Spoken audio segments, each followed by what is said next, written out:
Chapter 1468. Consort you wanted to explain, but when she met the Sichuan emperor's cold and hateful gaze, the gentleness on her face disappeared. All that was left was undisguised hatred. You want to give me your heart? Then why did you make things difficult for the Fu family? Why didn't you make Ranner the crown prince? Why did you wait so long before marrying me into the palace? Imperial concubine Moon hysterically screamed. She no longer had her usual gentle and kind appearance. At this time, it would be more appropriate to describe her as a shrew. Make things difficult for the Fu family? That was to help Ranner clean up those corrupt officials, so that they would not become obstacles in his way in the future. Make her the crown prince? The draft of the crown prince's edict was in the imperial study, but he had not found the right time. Marrying her into the palace was because his foundation was not stable. He could not compete with the Liang family and give her stability. Unfortunately, he did not have the strength to explain these answers, and she probably would not listen. At this time, a figure rushed into the hall. The guards following closely behind her looked at Xiao Ho with self-blame. When Xiao Ho saw who it was, he looked at his imperial brother beside him. In the end, he waved his hand for the guards to leave and leave the person behind. All of this happened too quickly. Before Chu Qingyan could react, Empress Liang appeared. At this time, she had lost her previous glamour. Although her clothes were still gorgeous, they could not hide the age on her face. In the short time that they had not seen each other, she had aged more than 10 years. She did not look at the people present. Instead, she walked step by step toward the dragon bed. Under the Sichuan emperor's stunned gaze, she stood a few steps away from him and looked at him in a daze. In the end, she laughed helplessly, self-deprecating, and sorrowful. After laughing enough, Empress Liang pointed at Consort Yu and shook her head at the Sichuan emperor. She said softly, "Your Majesty, look. You would rather give your heart to this vicious woman than look at me." Sichuan emperor looked at her in a daze. Empress Liang continued, "If I hadn't met you, I wouldn't have dragged the Liang family onto your boat. If I hadn't met you, there would be no harem fighting, no concubines fighting for favor. I would still be that carefree Liang Yuan. There would still be blue skies and grasslands. I could wield my sword, drink my wine and ride my horse. But there are no ifs in life. I turned against the person I loved the most, and I forced my child to never see him again. Xiao Yuelang." Hearing her call his name, Sichuan emperor looked at her deeply with trembling lips. "If I could restart my life, I would never want to meet you again." Empress Liang laughed until tears came out of her eyes. "Empress." Without waiting for Sichuan emperor to say anything, Empress Liang turned around and staggered out of the hall. He had never said anything to her before, so there was no need to say anything now. When she walked to Xiao Su's side, she smiled bitterly. "Child, I'm sorry." Xiao Su bowed his head, and his face turned pale in an instant. Chu Qingyan held his hand with heartache. Xiao Su turned to smile at her and comforted her. After speaking, Empress Liang slowly walked out of the hall like a wandering soul. "On a spring trip, apricot blossoms blew all over my head. Which family's young man is so romantic? This concubine intends to marry you for the rest of my life. Even if I'm heartlessly abandoned, I can't be embarrassed."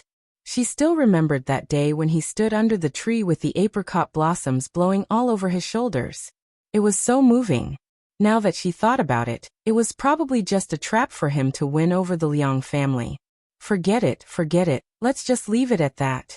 When Xiao Yao received the news and appeared in the hall, he just happened to brush past Empress Liang's departing figure. He didn't stop walking to his two brothers' side.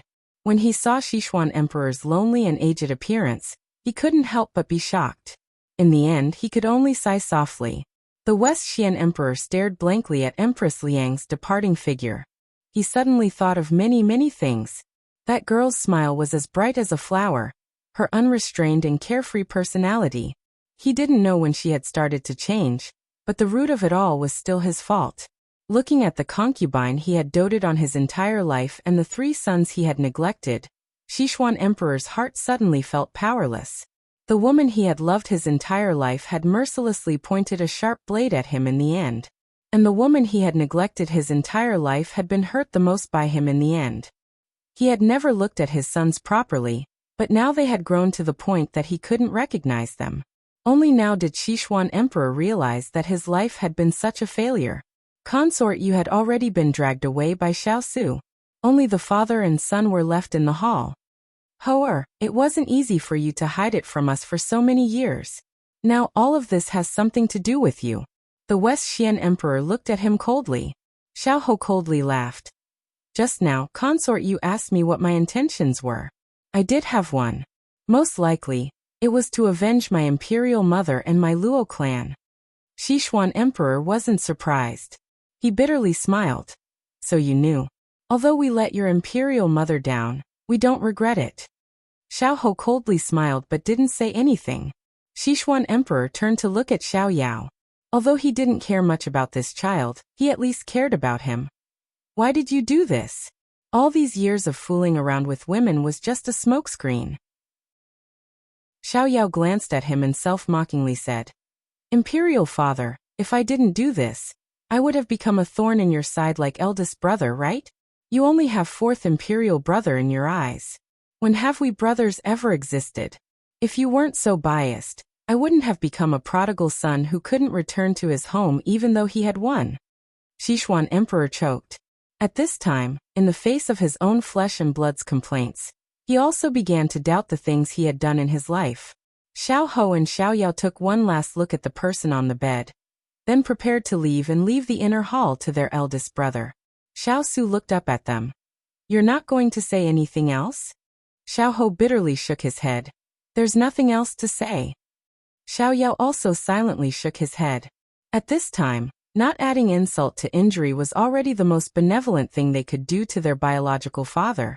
Xiao Su nodded, and the two of them walked out of the bedchamber without looking back. Sichuan Emperor felt embarrassed and sad that his two sons didn't want to leave. He had been so harsh on them in the past, and now it seemed that he didn't have the face to ask them to stay to accompany him in his final days.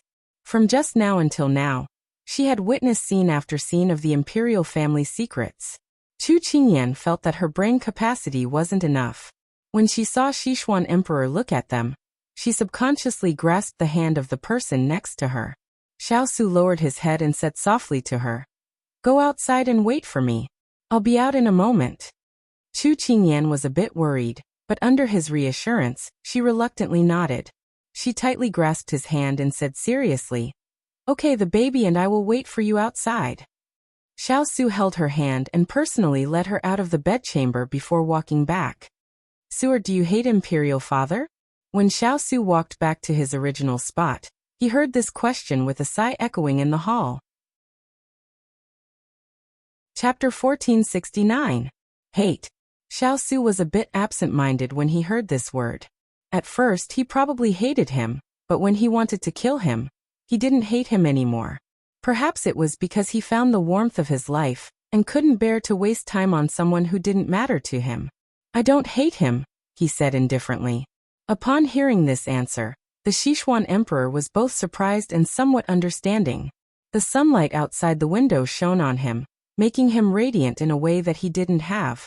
The light in his eyes dimmed, and he said indifferently, Then what do you want to say to me? I have nothing to say. Xiao Su flatly refused. The Sichuan Emperor was stunned, and then he heard him say, I thought you had something to say to me. Huh?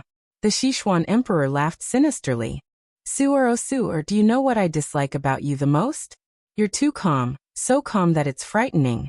It's normal for an adult to have such a temperament, but back then, you were still a teenager who wasn't even 10 years old, so I had to guard against you.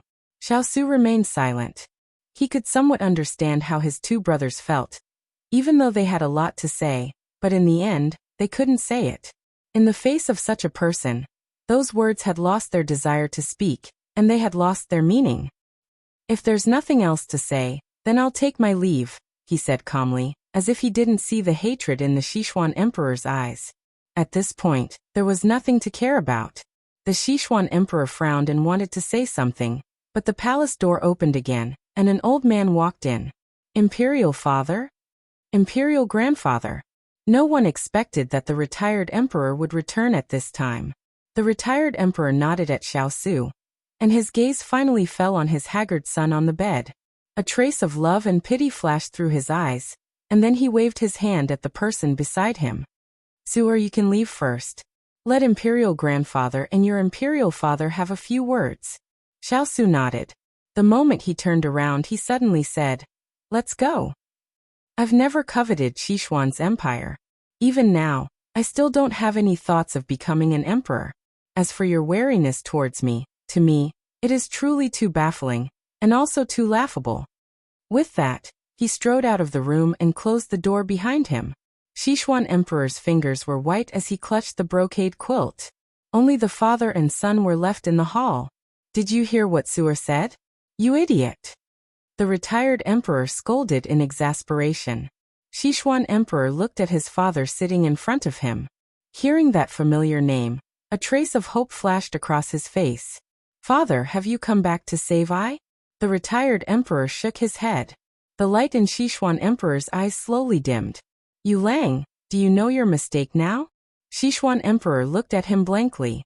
Father, please enlighten me. Seeing him like this, the retired emperor knew that he still hadn't realized his mistake. He sighed softly. You're too self-centered, too conceited, and too short-sighted. Su'er is an intelligent child, but he's also a child who can take on great responsibilities. Since he was young, he has regarded you as his goal to strive for, not to fight for power and the throne, but because he respects and worships you, his father. But what have you done? Just because of a Taoist priest's nonsense, you really believe that Su'er will endanger your empire? That's too laughable. Where have all the books you've read for so many years gone? He's the eldest son of the first wife, and will inherit your empire sooner or later. Moreover, so what if your son is more outstanding than you in the future? As a father, shouldn't you feel proud? You're too selfish. You only want to suppress Su'er. But in the end, aren't you harmed by the concubine you've spoiled? The retired emperor mercilessly exposed the thin layer of window. You're jealous that Su'er is smarter than you, and that's why you've ended up like this. Yu Lang, you've disappointed father too much. Sichuan Emperor's face turned even paler. It was as if the purpose he had concealed for half his life had been exposed in broad daylight. He couldn't find a reason to refute it, and he couldn't refute it because it was the truth. What did he mean by wanting Xiao Ran to inherit his throne because he doted on imperial concubine Yu? He just wanted to use this reason as a cover for his goal. He originally thought that he would take this secret to the grave, but he didn't expect that father had already seen through him. Seeing his son's pale and bloodless appearance after being tortured to this state, the retired emperor couldn't help but soften his tone. Yu Lang, do you know why father wanted to send the young Su'er to the military camp? It was because he was afraid that father and son would turn against each other in the end, so he sent him far away. He didn't want you to do anything to hurt him, but you still didn't give up.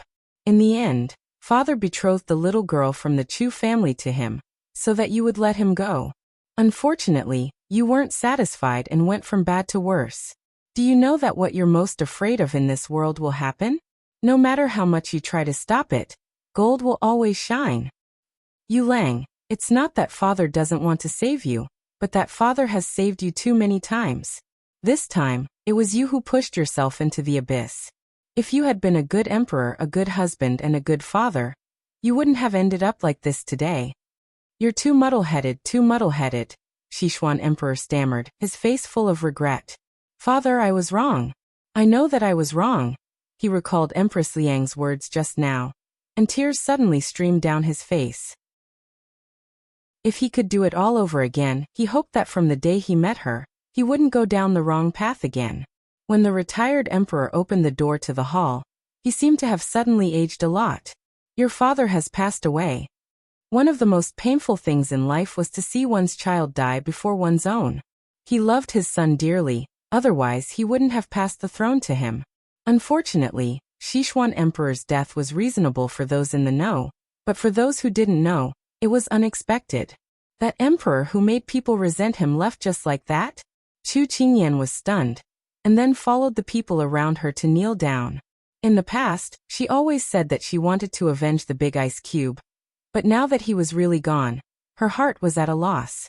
This person, whether rich or poor when he was alive, didn't he end up with a cup of yellow soil in the end? At this time, the retired emperor handed a bright yellow imperial edict to the eunuch beside him. The eunuch immediately unfolded it and read, "The King of England, Xiao, has a kind and generous character, and is very much like Zhen. His determination can't be taken away, and his heart can't be moved by great confusion. Zhen wishes to pass the throne to the King of England, Xiao. All the princes should work together as one to support the new emperor. Important officials should wholeheartedly assist the ruler, and support the country together. Here it is." At the end of the speech, everyone cheered in unison. Xiao took the imperial edict, and the retired emperor walked in front of him.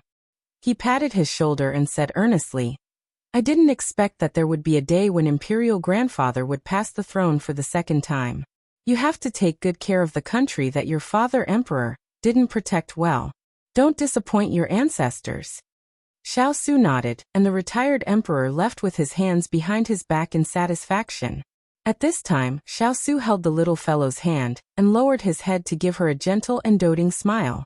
"In the future, I'll have to trouble you to accompany me in this deep palace." Chu Qingyan returned a sweet smile. "It's my honor. It's my fortune to meet you." Chapter 1470. For Chu Qingyan, everything that had happened in this period of time was like a dream. Yet, when she woke up, she was told that everything was real. The Sichuan emperor had passed away, and the new emperor had been confirmed. But everything was not over. The funeral of the Sichuan emperor, the audience of the court officials, Xiao Ran and the soldiers in his hands were still a hidden danger. And the Liang and Fu parties involved in the case had not been completely dealt with. Everything seemed to be just the beginning.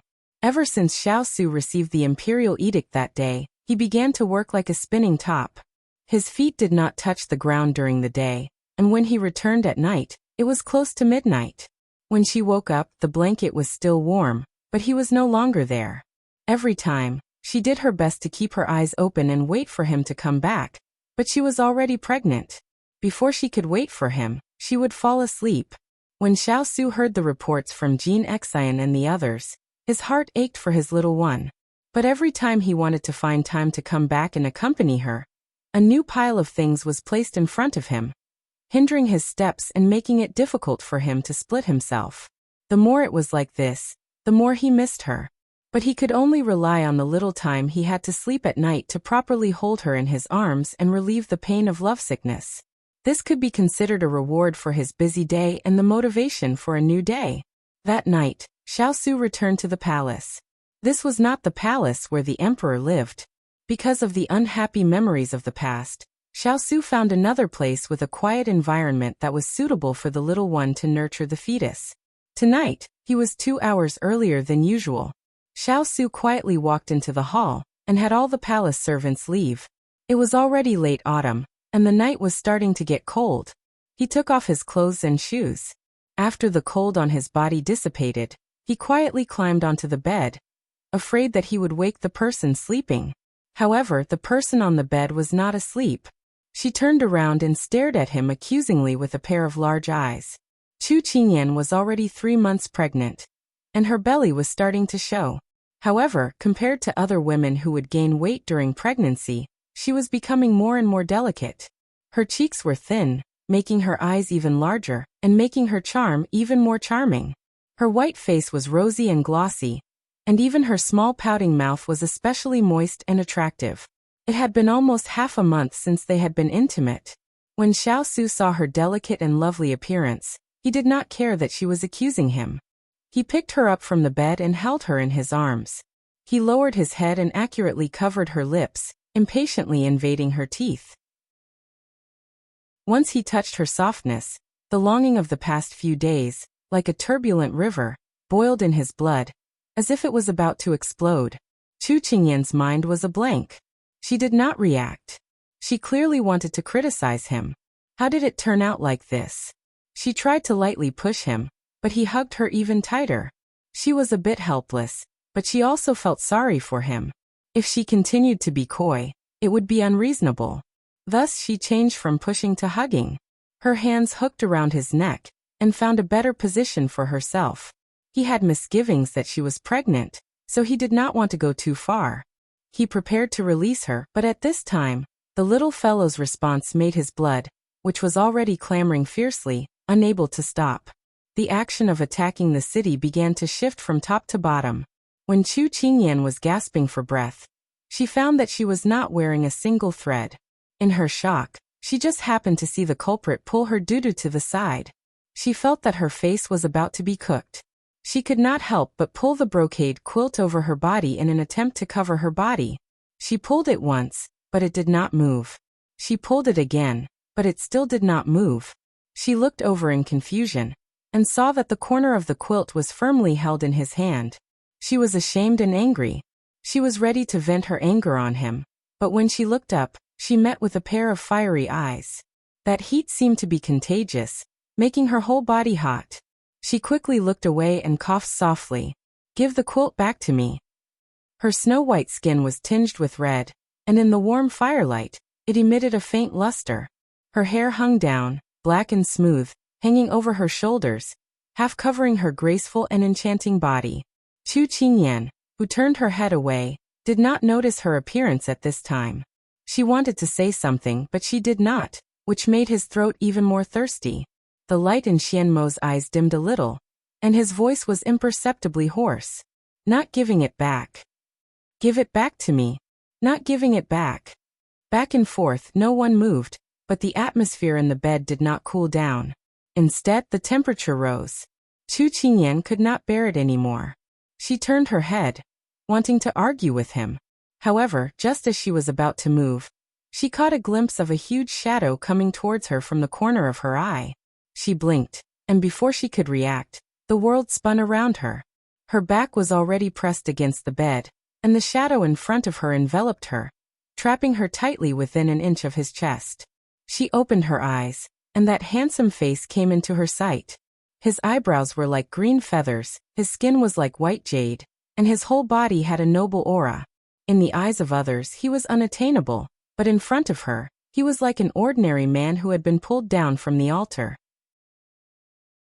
He endured, was in pain, but also looked forward to it.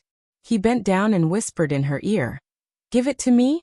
She opened her mouth slightly as if she was shocked by his words. However, under his burning gaze, she gradually regained her composure. She bit her lip and was so shy that she didn't know what to do. However, she was moved by his respect for her when he suppressed the desire in his heart, and didn't want to disregard her wishes. When the two of them were so close, she could feel the tension in his body and the shocking heat on his skin. She could feel the pain he was enduring. Finally, she tilted her head slightly, not daring to look at him, and whispered, "After the first 3 months of danger, it's okay, but you have to be careful." Her voice was as soft as a mosquito, but it was nothing to Xiao Su, who had excellent hearing. He frowned slightly when he heard what she said, and after he understood what she said, his eyes bloomed with dazzling surprise and excitement. Not long after she finished speaking, she felt as if she was wrapped in a ball of flame, and her whole body was about to burn. She also felt as if she was in the ocean, and she could only tightly hug the person in front of her, and bear his waves of passion. From the beginning it was turbulent and surging, to the end it was gentle, slow, and gentle. All kinds of patterns were changing. Men who were abstinent were scary, and men who were abstinent after not seeing each other for a long time were even scarier. At this moment, Chu Qingyan deeply experienced it, and she couldn't help but cry in her heart. At the last moment, fireworks exploded in her mind. She seemed to see him lowering his head, and devoutly and gently kissing her slightly bulging belly. That was the happiness of being pitted and spoiled. "Big ice cube," she whispered softly. "I'm here." Xiao Su replied gently, "I miss you so much." She said unconsciously, "I know. How do you know?" "Because I miss you too." They were only separated by a few walls, but it was enough to make her yearn for him. Chapter 1471. It was late at night and the night breeze was chilly. Inside the room, after a sweaty workout, she did not feel cold at all. But Xiao Su still carefully wrapped her in the blanket and pulled her into his embrace. Chu Qingyan wanted him not to be so cautious, but under his serious gaze, she let him do as he pleased. "Are you thirsty? Do you want to drink some water?" Because of the weather and her pregnancy, there was always warm water in the hall. Seeing that he was about to get up to pour some water, Chu Qingyan immediately grabbed his hand and shook her head. No need, I'm not thirsty. Lie down and accompany me. Xiao Su withdrew his foot and hugged her again. He lowered his head and kissed her on the top of her head. Then he smiled and said, All right, as you wish. People who had eaten and drank their fill were very easy to talk to. Chu Qingyan snorted. Although he was worried about the baby in her stomach, he had so many tricks up his sleeves that when she thought about it, she wanted to grab the blanket and cover her face. But she did not forget that she still had important things to do. Humph, you've been so busy recently that you don't even want your wife and child? Tell me, are you seeing someone outside? She wanted to grab his collar out of habit, but unfortunately, she could only touch his bare skin. Moreover, it was very elastic and made her heart ripple. As this thought flashed through her mind, the heat that had just subsided from her face returned. She coughed lightly and wanted to withdraw her hand, but he caught it. She raised her head and saw his smile that was not a smile, as if she had nowhere to hide in front of him. Is my wife satisfied with what you see? He placed her hand on his lips and kissed it. Then he looked at her seriously, as if he was sincerely asking for her opinion. Chu Qingyan felt as if she was about to burst into flames. Of course she was not angry. Her eyelids twitched. How could he be so serious about this? Was he still the cold and aloof big ice cube from back then? I'm talking to you seriously, don't always change the topic. She pushed him lightly and forcefully changed the topic. She was afraid that he would say something that would make her blush and her heart race. However, she felt a warmth on her chest. She heard him say, Ian, your heart is beating so fast. His innocent words and impure touch made her want to grab the blanket and cover herself. Just as she was about to go crazy, a low chuckle came from above her head. Then, she fell into his broad embrace again. All right, I won't tease you anymore. Whatever you want to know, your husband will tell you everything he knows. Beside her ear was his carefree laughter after he was satisfied. Chu Qingyan raised her hand and pinched his waist in annoyance. Who asked you to tease me? Who asked you to touch me in the future? No way. He wouldn't be able to eat meat in the future. For a young and strong man who had just tasted meat, this was simply torture. Xiao Su had a bad feeling and immediately expressed, It's enough to have you in the family. Moreover, you're the only one in my eyes. Everyone else is just a flower in my eyes. There's no chance of them catching my eye. Although she did not show it on her face, Chu Qingyan's heart was still filled with joy. However, Xiao Su could still feel that he had successfully pacified the little fellow. He continued to tell her what he had been busy with during this period of time. With the death of the Xixian emperor, there was a great deal of work for him to deal with. He had to clean up the spies in the imperial palace, tidy up the harem, and then deal with the funeral. He could not be careless in any of these matters. Although he had the imperial edict of succession and was perfectly justified, everything he did now was in the eyes of the people of the world. There was no room for error. There were even more matters in the imperial court. The case of the Liang and Fu families had a wide range of implications. Every time a problem was uncovered, a chain of people would be implicated. It could be said that this was the biggest corruption case since the Sichuan dynasty. Although the alliance of the three kingdoms had collapsed, the imperial court had not completely taken over the dozen cities that had been previously occupied. They were currently cleaning up the scattered remnants. The invasion of the three kingdoms had been extremely cruel and ruthless. Basically, every city had been severely damaged. Not only did they have to settle the displaced people, they also had to stabilize the city. There were many things waiting to be done. Now, on Xiao Ran's side, including the soldiers sent by the Sichuan emperor, he had at least 80,000 soldiers. In the battle with Wulin, they had suffered a crushing defeat. However, Xiao Ran had made a prompt decision to retreat and avoid pursuit. Now he was entrenched in the Great Plains in the north. Using the geographical advantage, he was engaged in a tug-of-war with Xiao Su's army, eyeing the capital like a tiger eyeing its prey. Now that everything is settled, Xiao Ran, that child, is really stubborn.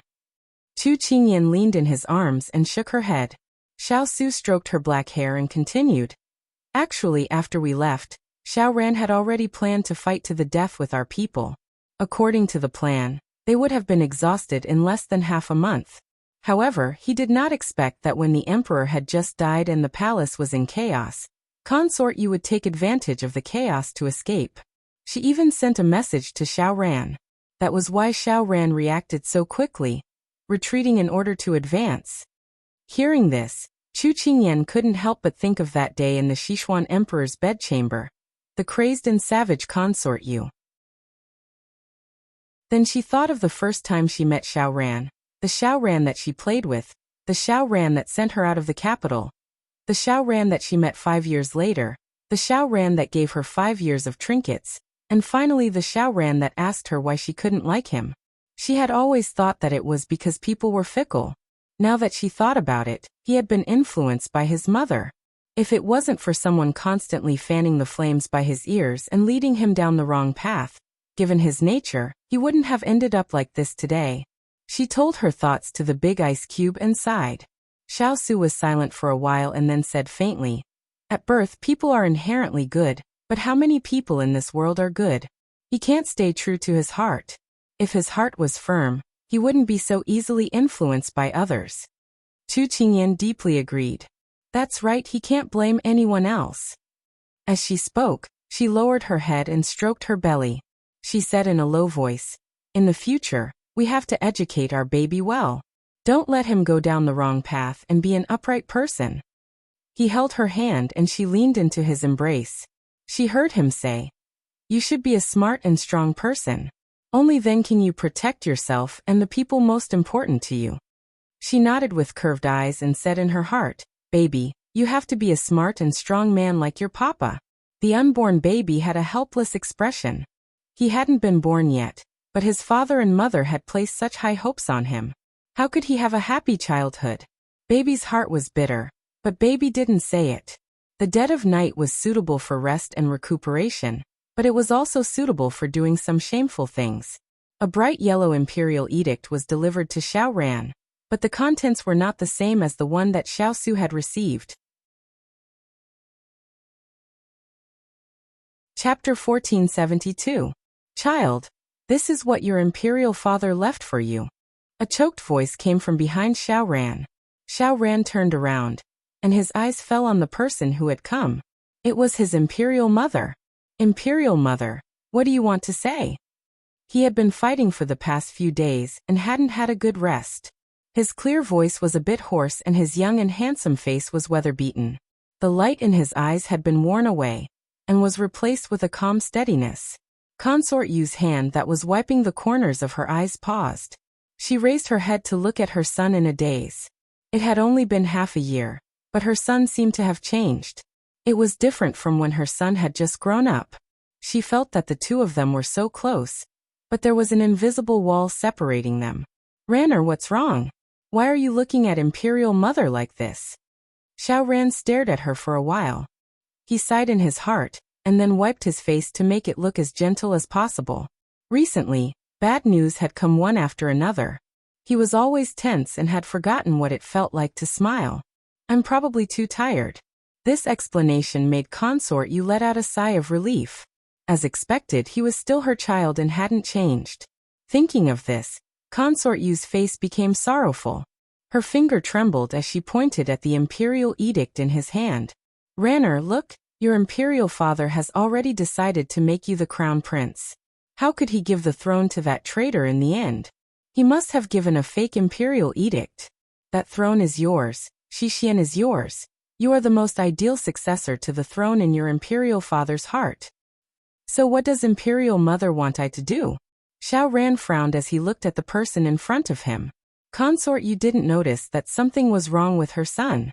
She let go of the handkerchief and reached out to grab his sleeve. She said in a sorrowful voice, "Ranner, you have to take back the throne. Don't let your imperial father's efforts go to waste. If the country falls into Xiao Su's hands, your imperial father will die with regrets. You can't disappoint him." Xiao Ran's emotions didn't fluctuate because of her words. He stared at her and said in an emotionless voice, "Imperial mother, is imperial father's illness related to you?" These words were like a bucket of cold water being poured over her head. stopping Consort Yu from speaking. She raised her head and looked at Xiao Ran in shock. Ranner, what do you mean by this? Imperial Mother, I don't have any other meaning. I just want to know why Imperial Father suddenly fell ill when he was in the Imperial Palace. You have always been inseparable from Imperial Father in the Imperial Palace. You must know why. Also, Imperial Father's illness was so serious. Why didn't you tell I? Xiao Ran asked word by word as he stared at the person in front of him. He didn't want to miss a single reaction from her. These words were too unexpected. Consort Yu panicked a bit before she managed to calm herself down. She looked at him calmly. Ranner, you suspect me? However, there was no need for further proof. The answer was obvious from the emotions that Imperial Mother had unintentionally revealed. Xiao Ran stumbled back 2 steps. The calmness in his eyes disappeared. He looked with pain at the person in front of him who was as gentle as before but whose heart had changed beyond recognition. He said in a low voice, Imperial Mother, do you really think that I doesn't know anything? I may be stupid, but I'm not stupid to this extent. Imperial Father has treated us so well. Why did you do this to him? Consort Yu froze and her face turned white. She didn't think that he would find out. Imperial Mother knows that His Majesty treats us well, but he still made a move against the Fu family. He knew that you would rely on them in the future, that they were Imperial Mother's family, but he still heartlessly stripped them of all their positions and threw them into prison. Ranner, do you know? Your Imperial Father didn't plan on letting your maternal grandfather's family go. Everyone says that the Imperial family is the most heartless. This saying is indeed true. Consort Yu took off her gentle exterior. Her face was twisted and painful as she screamed at Xiao Ran. She didn't look like the beautiful Imperial consort at all. Xiao Ran was stunned. It was the first time he had seen Imperial Mother reveal such an expression. It was so strange and terrifying. But even if it was like this, you shouldn't have done this to him. If he hadn't protected us wholeheartedly, we would have been swallowed up by the dark harem.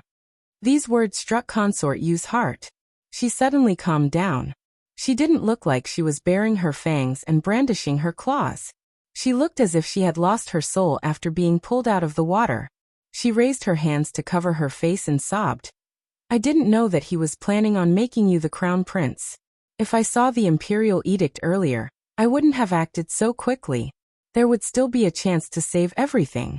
He didn't say. Xiao Ran's blood seemed to freeze. His most beloved imperial mother had caused the death of his most respected imperial father. This was such a despairing truth. Love was gone, familial love was gone. In a single night, he seemed to have lost everything. Consort Yu's face was covered in tears. She raised her head to look at the bright yellow silk in her son's hand. It was as if she had seen a ray of light in the boundless emptiness. She threw herself at Xiao Ran and tightly hugged his hand. She said emotionally, Ranner, Imperial Mother knows that she was wrong. If everything could be redone, Imperial Mother definitely wouldn't have harmed your Imperial Father. Now it's too late to say anything, but we can't let your Imperial Father die with regrets. At that time, your Imperial Father was seriously ill, but it wasn't to the point of no return. He spent his last moments with Xiao Su. Perhaps your Imperial Father was. Consort Yu had twisted the truth.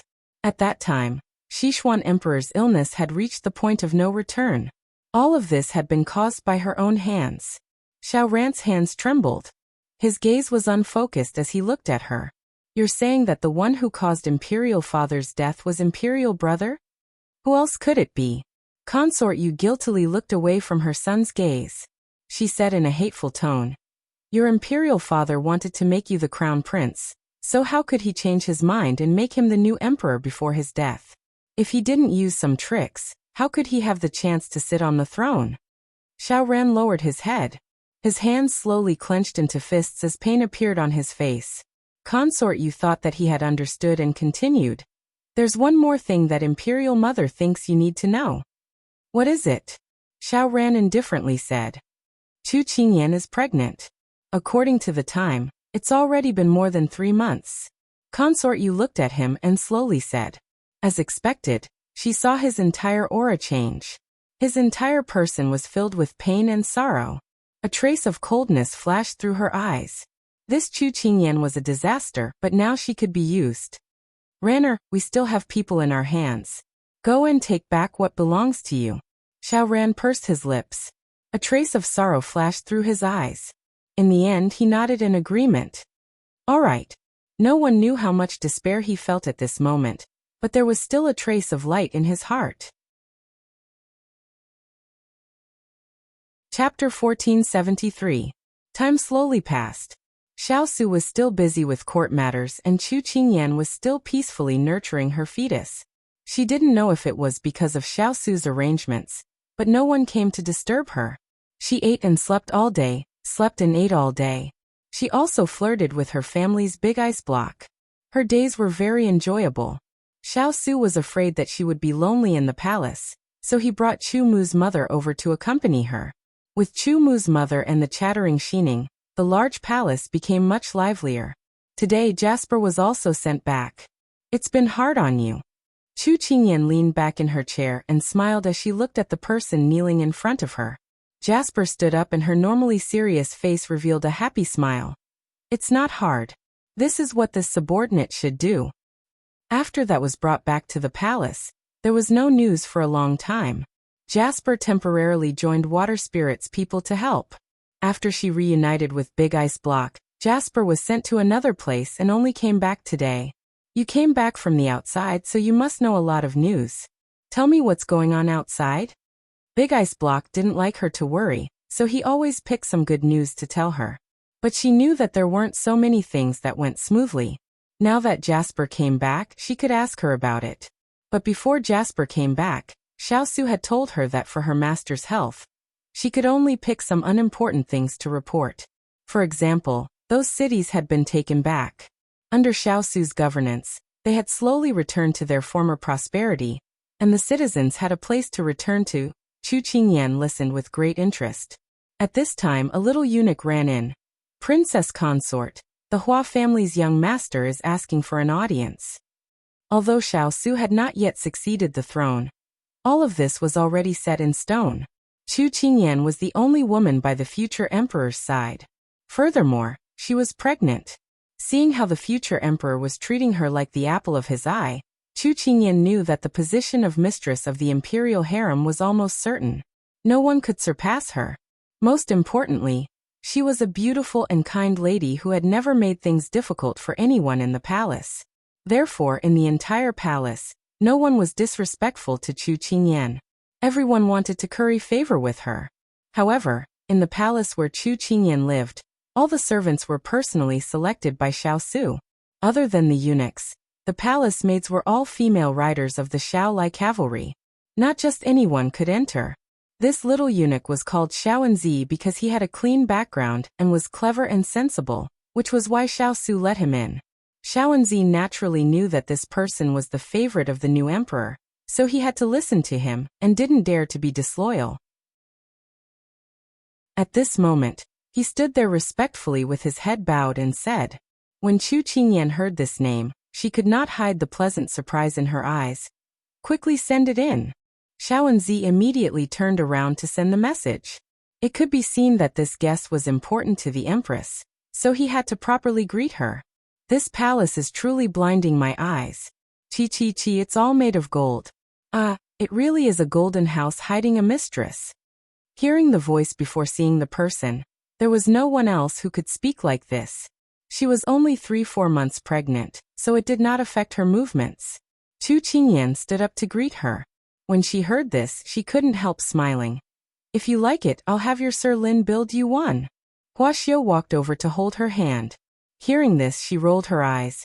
With his personality, he's so stingy. It's good enough that I don't starve to death, let alone build a golden house. If I go back and have a dream, it might come true. Chu Qingyan knew that she was exaggerating. She loved her Sir Lin too much. So how could she bear to mock him? It was just that he was not in front of her, so she was just talking. She wanted to take revenge for being bullied by him. Just as expected. That's right. Xiao blinked her eyes and shook her good friend's sleeve. She smiled mischievously and fawningly. That's right. That one in your family will be the emperor in the future. Can you talk to him and have him raise my family's salary a bit? Otherwise, with his meager salary, how will he support his family in the future? Chu Qingyan imitated her earlier, Chi, and looked at her with a smile that was not a smile. Weren't you disdainful just now?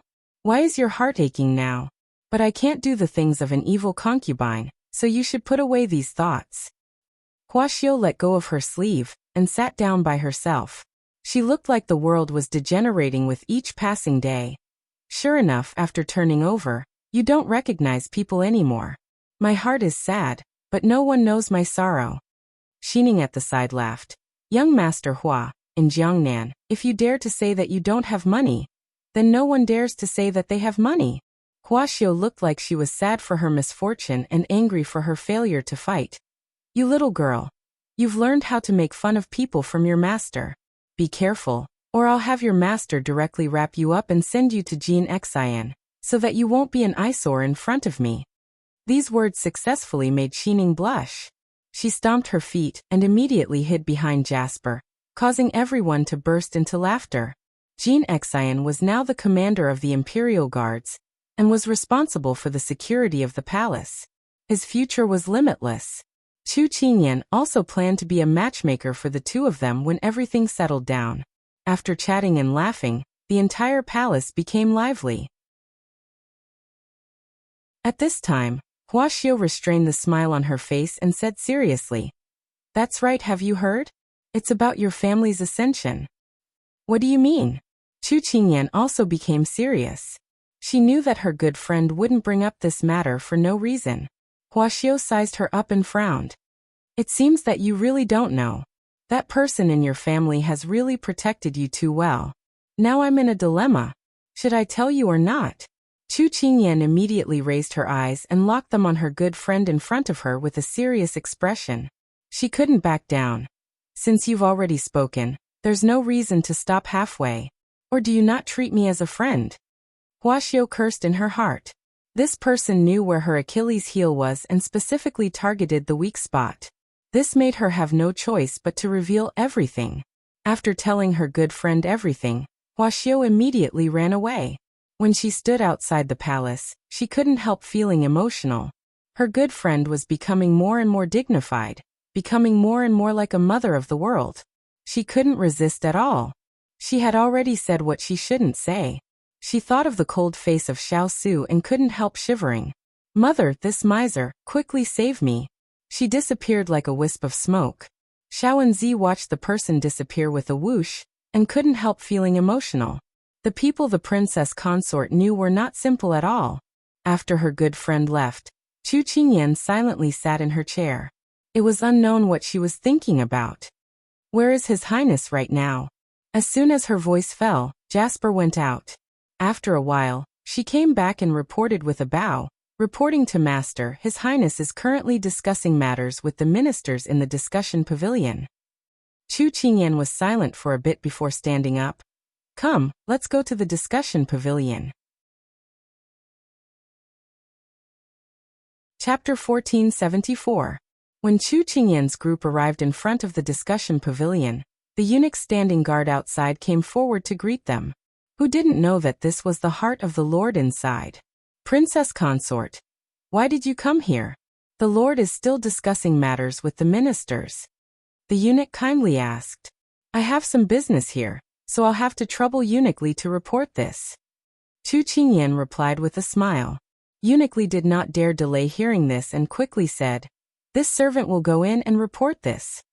Xiao Su was in the middle of discussing the reconstruction of the city with a few important ministers. When he heard the report, his eyes lit up, and he put away the memorials in his hands. The ministers were all smart people. When they saw this, they immediately stood up and took their leave, saying that they would take these questions home to think about it, and would reply tomorrow. Xiao Su nodded, and everyone was instantly cleared out. When Chu Qingyan came in, he was the only one left in the discussion pavilion. "I've disturbed your work." As soon as she came in, Xiao Su immediately came forward to welcome her. He took her by the waist and led her to the dragon throne. Hearing this, he gave a soft laugh. This little fellow did not have any sincerity in her words at all. He placed her in the chair and raised his hand to pinch her cheeks. He said in a concerned voice, "What made you so impatient to see me?" Chu Qingyan looked at him. "You're still so calm right now, but you'll suffer later. Tell me the truth. Have you met with some trouble recently? If you dare hide it from me." She revealed a sly smile. "I'll take my baby out of the palace to avoid being an eyesore to you." Xiao Su's eyes slightly lit up. "You know? Humph, if I didn't accidentally find out, how long did you plan on hiding it from me?" Chu Qingyan angrily pointed at his nose and said. Xiao Su gave a low cough. "What matter are you referring to?" Chu Qingyan's eyes opened wide when she heard this. "You're saying that you're hiding more than one matter from me. Stinky ice cube, I can't live like this." Saying this, she stood up to leave. Xiao Su's long hand reached out and immediately pulled her into his embrace. He gently coaxed her. All right, it's my fault. What do you want to know?" "I'll tell you, I won't hide it from you anymore." Ethereal's words were right. A pregnant woman was different from normal. Her temperament was very moody and she was easily sad. As her husband, he naturally had to accept it. "Since you're so sincere, I'll forgive you. Speak, what is going on with the people's rumors? The imperial edict has already been issued. You are the rightful successor. How could it be false?" Chu Qingyan snorted softly before she returned to the main topic. Xiao Su took the hot tea from the table and fed her a sip, before he slowly explained to her. "Someone is spreading rumors that I'm leading the army to force the abdication, plotting to murder the emperor, and that I'm guilty of falsifying the imperial decree. Now the rumors are spreading in the capital city and the surrounding towns. But don't worry, I've already sent people to deal with it." Indeed, his good friend was right. Chu Qingyan frowned slightly as she pondered. Suddenly, she felt a warm finger gently touching her forehead, trying to dispel her worries. "There's nothing to worry about. We'll deal with it as it comes." She pulled down his hand and held it in her palm, asking, "Do you know who is stirring up the public opinion behind the scenes?" "We haven't found out yet, but it's very likely to be the remnants of the Fu family." Xiao Su played with her fingers as he spoke indifferently. Seeing his indifference, Chu Qingyan couldn't help but poke his chest. "Why do you look like you're fine? Did I worry for nothing?" Xiao Su chuckled. He rested his chin on top of her head and said in a gentle voice, "Ian, do you think it's good to be the emperor of the world?" Hearing his tone, which sounded like he was coaxing a child, Chu Qingyan snorted lightly. But she still caught the melancholy in his words. She lowered her eyebrows and thought carefully before saying, "No." "Why?" As if he had already expected her answer, Xiao Su continued, "Sitting on top of the world, with the officials worshipping you and the people submitting to you. No one dares to object to your words. Isn't that good?" Chu Qingyan wrinkled her nose and intertwined her fingers with his. With a serious tone, she said, "What you said may seem good to many people, but there are pros and cons to everything. High and mighty people are lonely at the top. What you gain is equivalent to what you lose. Look at what happened to Sichuan Emperor in the end." But, at this point she pouted. "Look, you haven't become the emperor yet, but I'm already about to become a husband-gazing rock. Rather than this, I'd rather you be an idle lord." As soon as she finished speaking, she heard his chest vibrate. She couldn't stop her stifled laughter. She looked up and saw him trying to hold back his laughter. She instantly turned into a tigress. "Good, you actually dare to laugh at me." As she spoke, she waved her hands to show him how fierce she was. Xiao Su caught her little fists and held her firmly in his arms, afraid that she would hurt him if she moved. Only then did he say, "I'm not laughing at you. It's just that your husband deeply agrees with what my wife said." She was stunned. He stroked her black hair and rested his chin on top of her head again. He slowly said, "You don't have to worry about the rumors. The reason why I haven't ascended the throne immediately is because I want to see what the person behind all of this wants to do. Luring the snake out of its hole is my plan." Because he was so honest, Chu Qingyan gradually quieted down and listened to him speak. Xiao Su smiled and didn't linger on this topic. Right now this isn't the most important thing. Xiao Ran's troops disappeared overnight, as if they had evaporated into thin air. I plan to send someone to investigate. Since this little fellow cared so much about his matters, it was no longer a good idea to hide it from her. Rather than letting her hear it from someone else, he might as well take the initiative to tell her, so that she wouldn't be too worried and affect the child in her womb. Xiaoran? He has this kind of ability? Chu Qingyan was surprised. Consort Yu has probably already met up with him. The Moon Palace is also helping from the side. There are many people by his side that he can use. Xiao slowly said, his tone not very concerned. Chu Qingyan saw that he was as calm as jade and thought that everything should still be within his expectations. She sighed in relief, then asked, "Who do you plan to send to investigate?" Xiao's fingers paused. Then he tilted his head and looked at her with a smile. "Do you have any good suggestions?" Chu Qingyan heard him and thought carefully. Suddenly, the figure of a thin and gentle man flashed across her mind. Her eyes lit up. "Prince Irua?" Xiao nodded. "He's a good candidate. Not only is he a literary talent, but he's also a military talent. In the past, he pretended to be sick and hid his abilities. If we let him do nothing now, it would really bury his talents." She shook her head. "That's not the only reason. When I returned to the palace this time, I saw something wrong with Prince E. How should I put it?" She racked her brains for words to describe it. Finally, she had a flash of inspiration. "It seems like he has nothing left to live for. Although it's not a good way to describe it, I'm a little worried. After all, he's Zijing's sweetheart. Should we tell him about Pang Zijing?" Xiao said, deep in thought. Chapter 1475. Chu Qingyan sighed and shook her head. "I received a letter from Yanluo 2 days ago. She said that Zijing's condition isn't looking good. They're going to take her to a medicinal valley. It's a place mentioned in the medical books. It's very secluded, so they might disappear for a while." Speaking of this, she said in a heavy tone, "According to the time difference between the messages, they should have already set off. If we tell Princey now, we won't be able to find them, and will only make him more worried and anxious. Why don't we wait for Yanluo to send another message, and then tell Princey? It's the most terrible thing for a person to experience great joy or great sorrow." After the little fellow's reminder, Xiao followed some clues and realized that his brother had changed a lot compared to before. It seemed that there was nothing worth worrying about anymore. When he heard her words, he couldn't help but nod in agreement. "You're right. Since Miss Pang hasn't confirmed the news, it's better not to tell him yet. I just found out a few days ago that third brother fell seriously ill because of Miss Pang. What he needs now is to calm down." Xiao frowned. "I heard that he hasn't left the house recently. I don't know what he's doing, but he's very depressed. He had been so busy recently that he hadn't paid much attention to his brother. That's why we have to keep him busy." Chu Qingyan winked and smiled mischievously at him. Xiao chuckled. He raised his hand and scratched her nose. "Okay." When Xiao received Xiao's verbal order, he was drinking. After getting his revenge, avenging his hatred, and redressing his grievances, the huge stone in his heart finally disappeared. He felt that there was nothing left to worry about in life. After returning from the palace, he didn't interfere with anything outside. Instead, he soaked himself in wine. It was as if this kind of drunken life could keep him in a deep sleep without worrying about anything. Lin Jiangdong had always been worried about his master's depressed state of mind. When he received the news from the palace, he hurried to find his master. "What?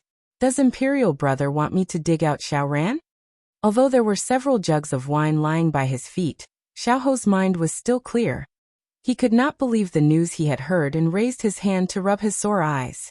Lin Jiangdong stepped over the wine jug on the ground and walked in front of him. He repeated the news in the palace without missing a single word. Then he said, "Presumably His Royal Highness's people are all working hard to rebuild the court, so they can't spare anyone to deal with Xiaoran. That's why he wants you to help." Xiao raised his eyebrows. This was not impossible. But didn't I help him change his people in the imperial court? How can I help him deal with it? Xiao still had his suspicions. Others might not know, but he had fought with him for so many years. It was impossible for him not to know how cunning this brother of his was. For him to suddenly appear, it was definitely not as simple as a lack of manpower. Lin Jiangdong was afraid that Xiaosu wouldn't accept the invitation, so he sank into his wine and racked his brains to defend Xiaosu. As you know, the previous imperial court was a rotten root. Even if Prince Ying and you worked together to get rid of many officials, they were only those who served in the capital. There are many corrupt and evil local officials, and they can't be replaced overnight. Even if they can be replaced, there aren't that many competent ones.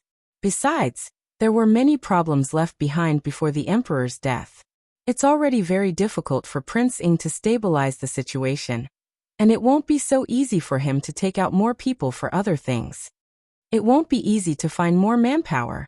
Xiao Ho took a sip of wine and felt that what his teacher said made some sense.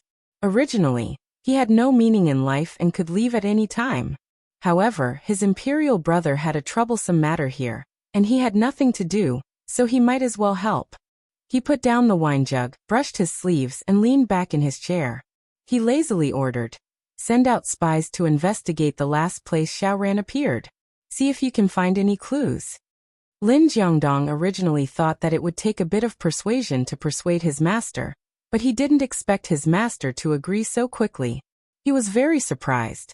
Afraid that his master would go back on his word, he immediately went to make preparations. Xiao Ho could tell what he was thinking. He pulled the corners of his mouth, picked up the wine jug and stood up. The autumn wind blew in through the wide open window. In the whistling night wind, he walked step by step to the windowsill. His sleeves were lifted up by the wind, and he looked more like an immortal. However, his back gave people the feeling of loneliness and desolation. "Little rascal, it looks like I'll have to see you later." He tilted his head back and downed a mouthful of wine.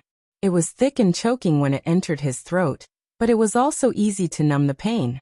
One day later, Xiaosu received the news that Xiao Ho had left the capital. At the time, he was eating dinner with his wife, so he shared the news with her. Third brother does have some tricks. He found Xiao Ran's whereabouts in such a short time. Chu Qingyan was drinking sour fish soup. Ever since she was pregnant, she liked to eat sour food. However, Big Ice Cube thought that eating small sour fruits was not nutritious, so he ordered the imperial kitchen to make all kinds of sour food for her to satisfy her appetite. Hearing this, she didn't comment. "I don't think that the person who could cause trouble for you in those years was bad. That person was at least a match for Big Ice Cube." Fortunately, they shook hands and made peace in the end. Xiaosu nodded. "In fact, these brothers are not bad." Chu Qingyan paused. She remembered that Xiao Ho used the identity of a prodigal son to seek stability. She remembered that Xiao Ho used the identity of a sick man to hide his strength and bide his time. She deeply agreed with Big Ice Cube's words. They were all masters of pretending to be pigs to eat tigers, and they were very successful. Thinking of this, she suddenly had a flash of inspiration. She blinked her eyes slyly. "By the way, haven't you been worried about who to send to supervise the construction of the heavily damaged cities these 2 days? Do you have a good candidate?" Now was the time to use people, but basically all the people who could be used had been sent out. Even the cleverest housewife couldn't cook without rice, so Xiaosu had been worried these 2 days. He inadvertently mentioned this matter to the little fellow, but he didn't expect that she still remembered. She smiled. "What do you think of the second prince?" Xiaosu raised his eyebrows. "Why do you have this suggestion? Do you think that a person who can secretly dig a tunnel out of the city doesn't have a few skilled craftsmen?" Xiaosu's calm eyes slightly lit up because of her words. He pulled his wife into his arms and kissed her heavily. Then he pressed his forehead against hers and chuckled. "Ayan, you are really a good wife." Chu Qingyan raised her chin. "Of course, don't you know who I am? You can't be so busy while everyone else is having fun. That doesn't make sense. Ayan, you are still the one who cares about me." That is dash. Before he finished speaking, he was sealed with a kiss. A certain someone who was swaggering around the night market sneezed loudly. He touched his nose and looked at the sky. It was getting colder and colder. It seemed that it was time to go home and get more clothes. So a certain someone swaggered back to the residence, completely unaware that he had been schemed against by 2 foxes. Chapter 1476. Time flew by like flowing water, never to return. However, during this period of time, the truth of many things had surfaced. For example, those rumors were spread by the Moon Palace. For example, the cases that the Liang and Fu families were involved in were far more than what was on the surface. Many of them were heinous and were condemned by thousands of people. Regarding rumors, although the common people were at the bottom of society and were easily swayed by false words, they still used their own eyes to see. Xiao Su had done so much for the country and the people, and they had all seen it with their own eyes. He wasn't as ignorant and easy to manipulate as the people behind the scenes thought.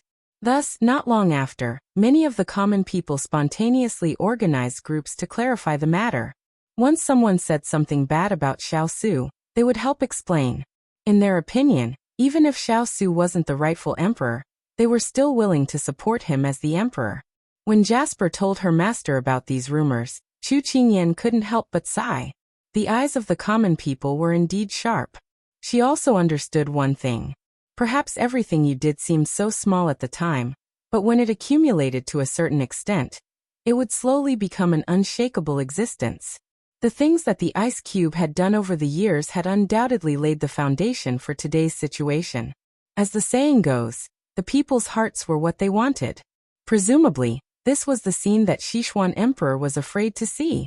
As for how many dirty things the Liang and Fu families were involved in, Chu Qingyan didn't want to hear about it. She didn't want to pollute the ears of the baby in her stomach. During this period of time, some things related to the people around her also happened. Lin Fengyi was transferred back to the capital to take up a post. Xiuli also stayed in the capital with him, and often went to the palace to accompany her. After those few big battles, Sima had already returned to Lan Manor. From what she heard, she was also going back to make a baby. Ever since her father recovered his memories, he was like a wild horse that had broken free of its stalk. He was shining brightly at the border, and couldn't be pulled back no matter what. Everything seemed to be getting better. Chu Qingyan was very pleased. However, today, when Ethereal came to check her pulse as usual, she saw his gloomy face. According to Hualing, Yan Luo's birthday was in 2 days. Unfortunately, he couldn't even see the beauty, let alone celebrate with her. Chu Qingyan then thought of Ethereal and Yan Luo, this pair of ill-fated mandarin ducks. They were separated not long after they reunited. Therefore, she thought of Zijing and Xiao Ho and couldn't help but sigh. She rubbed her bulging belly. Right now, her only wish was that these unfortunate couples could get married as soon as possible. Chu Machen's mother, who was sitting aside sewing children's clothes, was worried when she saw her daughter's worried look. She put down the needle and thread in her hand and patted the back of her daughter's hand. When her daughter looked at her, she smiled kindly and said, "Everyone has their own fate. Take your father and I for example. After going through so many hardships, we finally welcomed sweetness. So, you have to believe that people who truly love each other, no matter how many hardships the heavens throw at them, as long as their faith is firm, they will finally be reunited and happy." Chu Qingyan couldn't help but smile when she heard this. Why did she always forget such a simple principle at such a crucial moment? "Mother, you're the best. It's all thanks to you that father can pick up a weapon again." She was very grateful. Chu Machen's mother smiled and her eyes were gentle. "Even if your father can't remember, it doesn't matter. As long as he's still the same person, as long as he's still alive, I'm satisfied." Chu Qingyan was slightly dazed.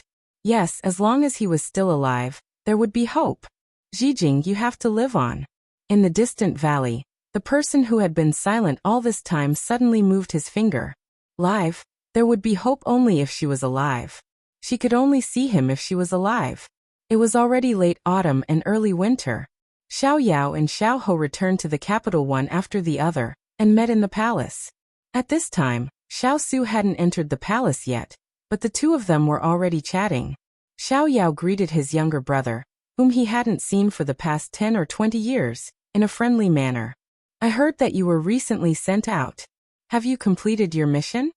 Perhaps because they weren't familiar with each other, Xiao Ho nodded and replied politely, "It's about Xiao Ran. Fortunately, I didn't disappoint eldest brother's expectations. How about you? Why do you look so travel-worn?" Xiao Yao didn't have the self-awareness to hide his feelings at all. Perhaps it was because he didn't need to hide his feelings, so he put on a bitter face. Don't mention it. Eldest brother is so inhumane. He actually sent me, a person who can't tell the difference between physical activity and grain, to supervise the construction of the city.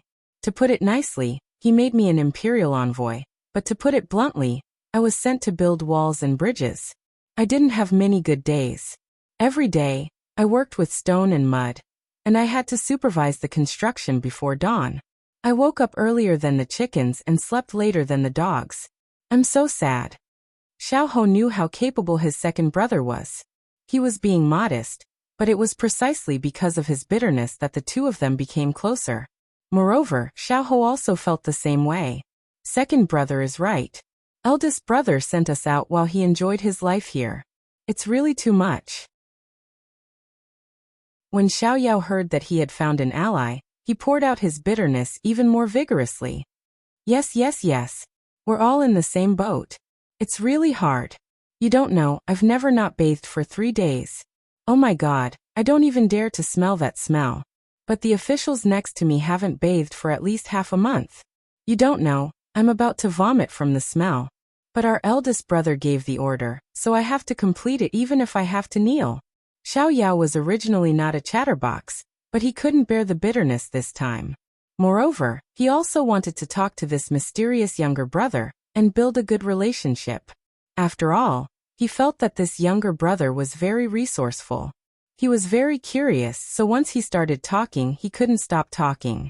When he saw Xiao Ho give him a meaningful look, he didn't react. Younger brother, what's wrong with your eyes? Do you want the imperial physician to take a look at you? Don't have a crooked mouth and slanted eyes at such a young age. Xiao Ho's eyes twitched, and he gave up on reminding him. At this time, a cold voice sounded from behind Xiao Yao. Oh, second brother has a problem with me? Is the crime so difficult to record? A cold wind blew from behind, and Xiao Yao's body stiffened. He glanced at Xiao Ho from the corner of his eyes full of accusation. The latter shrugged at him. I've already given you a hint, okay? Who told you to talk to your heart's content?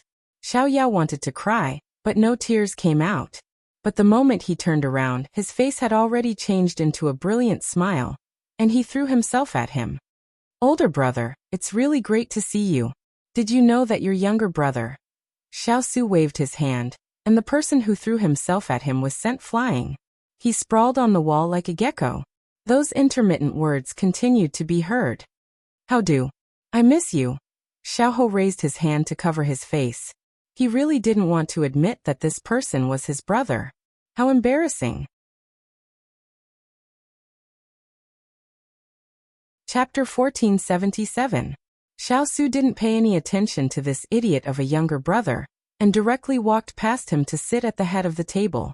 When Xiao Ho saw this, he couldn't say anything and simply stood at attention. You've worked hard. How did it go? Xiao Su asked Xiao Ho. Xiao Ho nodded and directly said, although we haven't found out Xiao Rant's exact whereabouts, we have a general idea of their current location. Where is he? Near the capital. Once these words were spoken, everyone fell silent. Xiao Yao originally wanted to wail a few times to gain the sympathy of his brother and brother, but the two of them didn't even look at him. They just talked among themselves. Feeling helpless, he could only pull himself down from the wall. Shaking his shoulders, he slowly moved to the front. At this moment, the two of them were talking about this. Xiao Yao lightly snorted. At this time, he still dares to come back. Some people are willing to do anything in order to take a gamble. And just as the saying goes, the most dangerous place is the safest place. It's not like he doesn't have capable people around him, so it's not strange that he can think of this. Moreover, Imperial Brother is about to ascend the throne. If he doesn't do something before then, when the dust settles, if he wants to cause trouble, he'll be overestimating himself. Xiao Ho's words were explained from a fair point of view, and everyone, including Xiao Su, expressed their approval. Xiao Yao made a "oh" sound, as if he was seeing this younger brother for the first time. He looked at him curiously. I couldn't tell, but third brother is actually so organized and so accurate in judging people. Second brother admires you. Xiao Ho raised his eyebrows. Shouldn't this be something that people from the imperial family should have? Could it be that second brother needs to be sent back to the furnace to be remade? That can't be. Xiao Yao felt that he had been counterattacked. He was clearly praising him. Third brother, you're not being kind. Big brother is praising you. You're hurting big brother's heart. Xiao Yao said as he put his hand to his heart. Xiao Ho raised his eyebrows. It turned out that his intelligence was wrong. Second brother's intelligence couldn't be better, only worse. Is second brother's heart made of glass? Well said, well said. Treat me well in the future. Otherwise, I'll break it for you to see one day. Xiao Ho waved his hand and laughed. Xiao Su was just about to say yes when he was interrupted by this idiot. However, Xiao Su did not intend to correct him. It was rare for his brothers to gather together, and he could also listen to their seemingly competitive, but actually joyful conversation. It could also be considered as finding some fun after a busy day. In the past, the two of them did not see each other often. Even if they did not speak much. Moreover, because of their different standpoints, they did not have any interactions at all. Now that the barrier between the two of them had been removed, there were no obstacles. In addition, the two of them were now under the command of their eldest brother. They empathized with each other and found each other more pleasing to the eye. In addition, they were brothers by blood. With that layer of blood, needless to say, there was a sense of closeness. However, they had never been so close to brothers. Both of them felt fresh and curious in their hearts, but more than that, they felt relaxed. In the imperial family, there were very few brothers who were close. However, at this moment, they did not care about power or influence. The more they looked at each other, the more they regretted that they had not met earlier. Also, because they had missed so many years, they wanted to make up for it.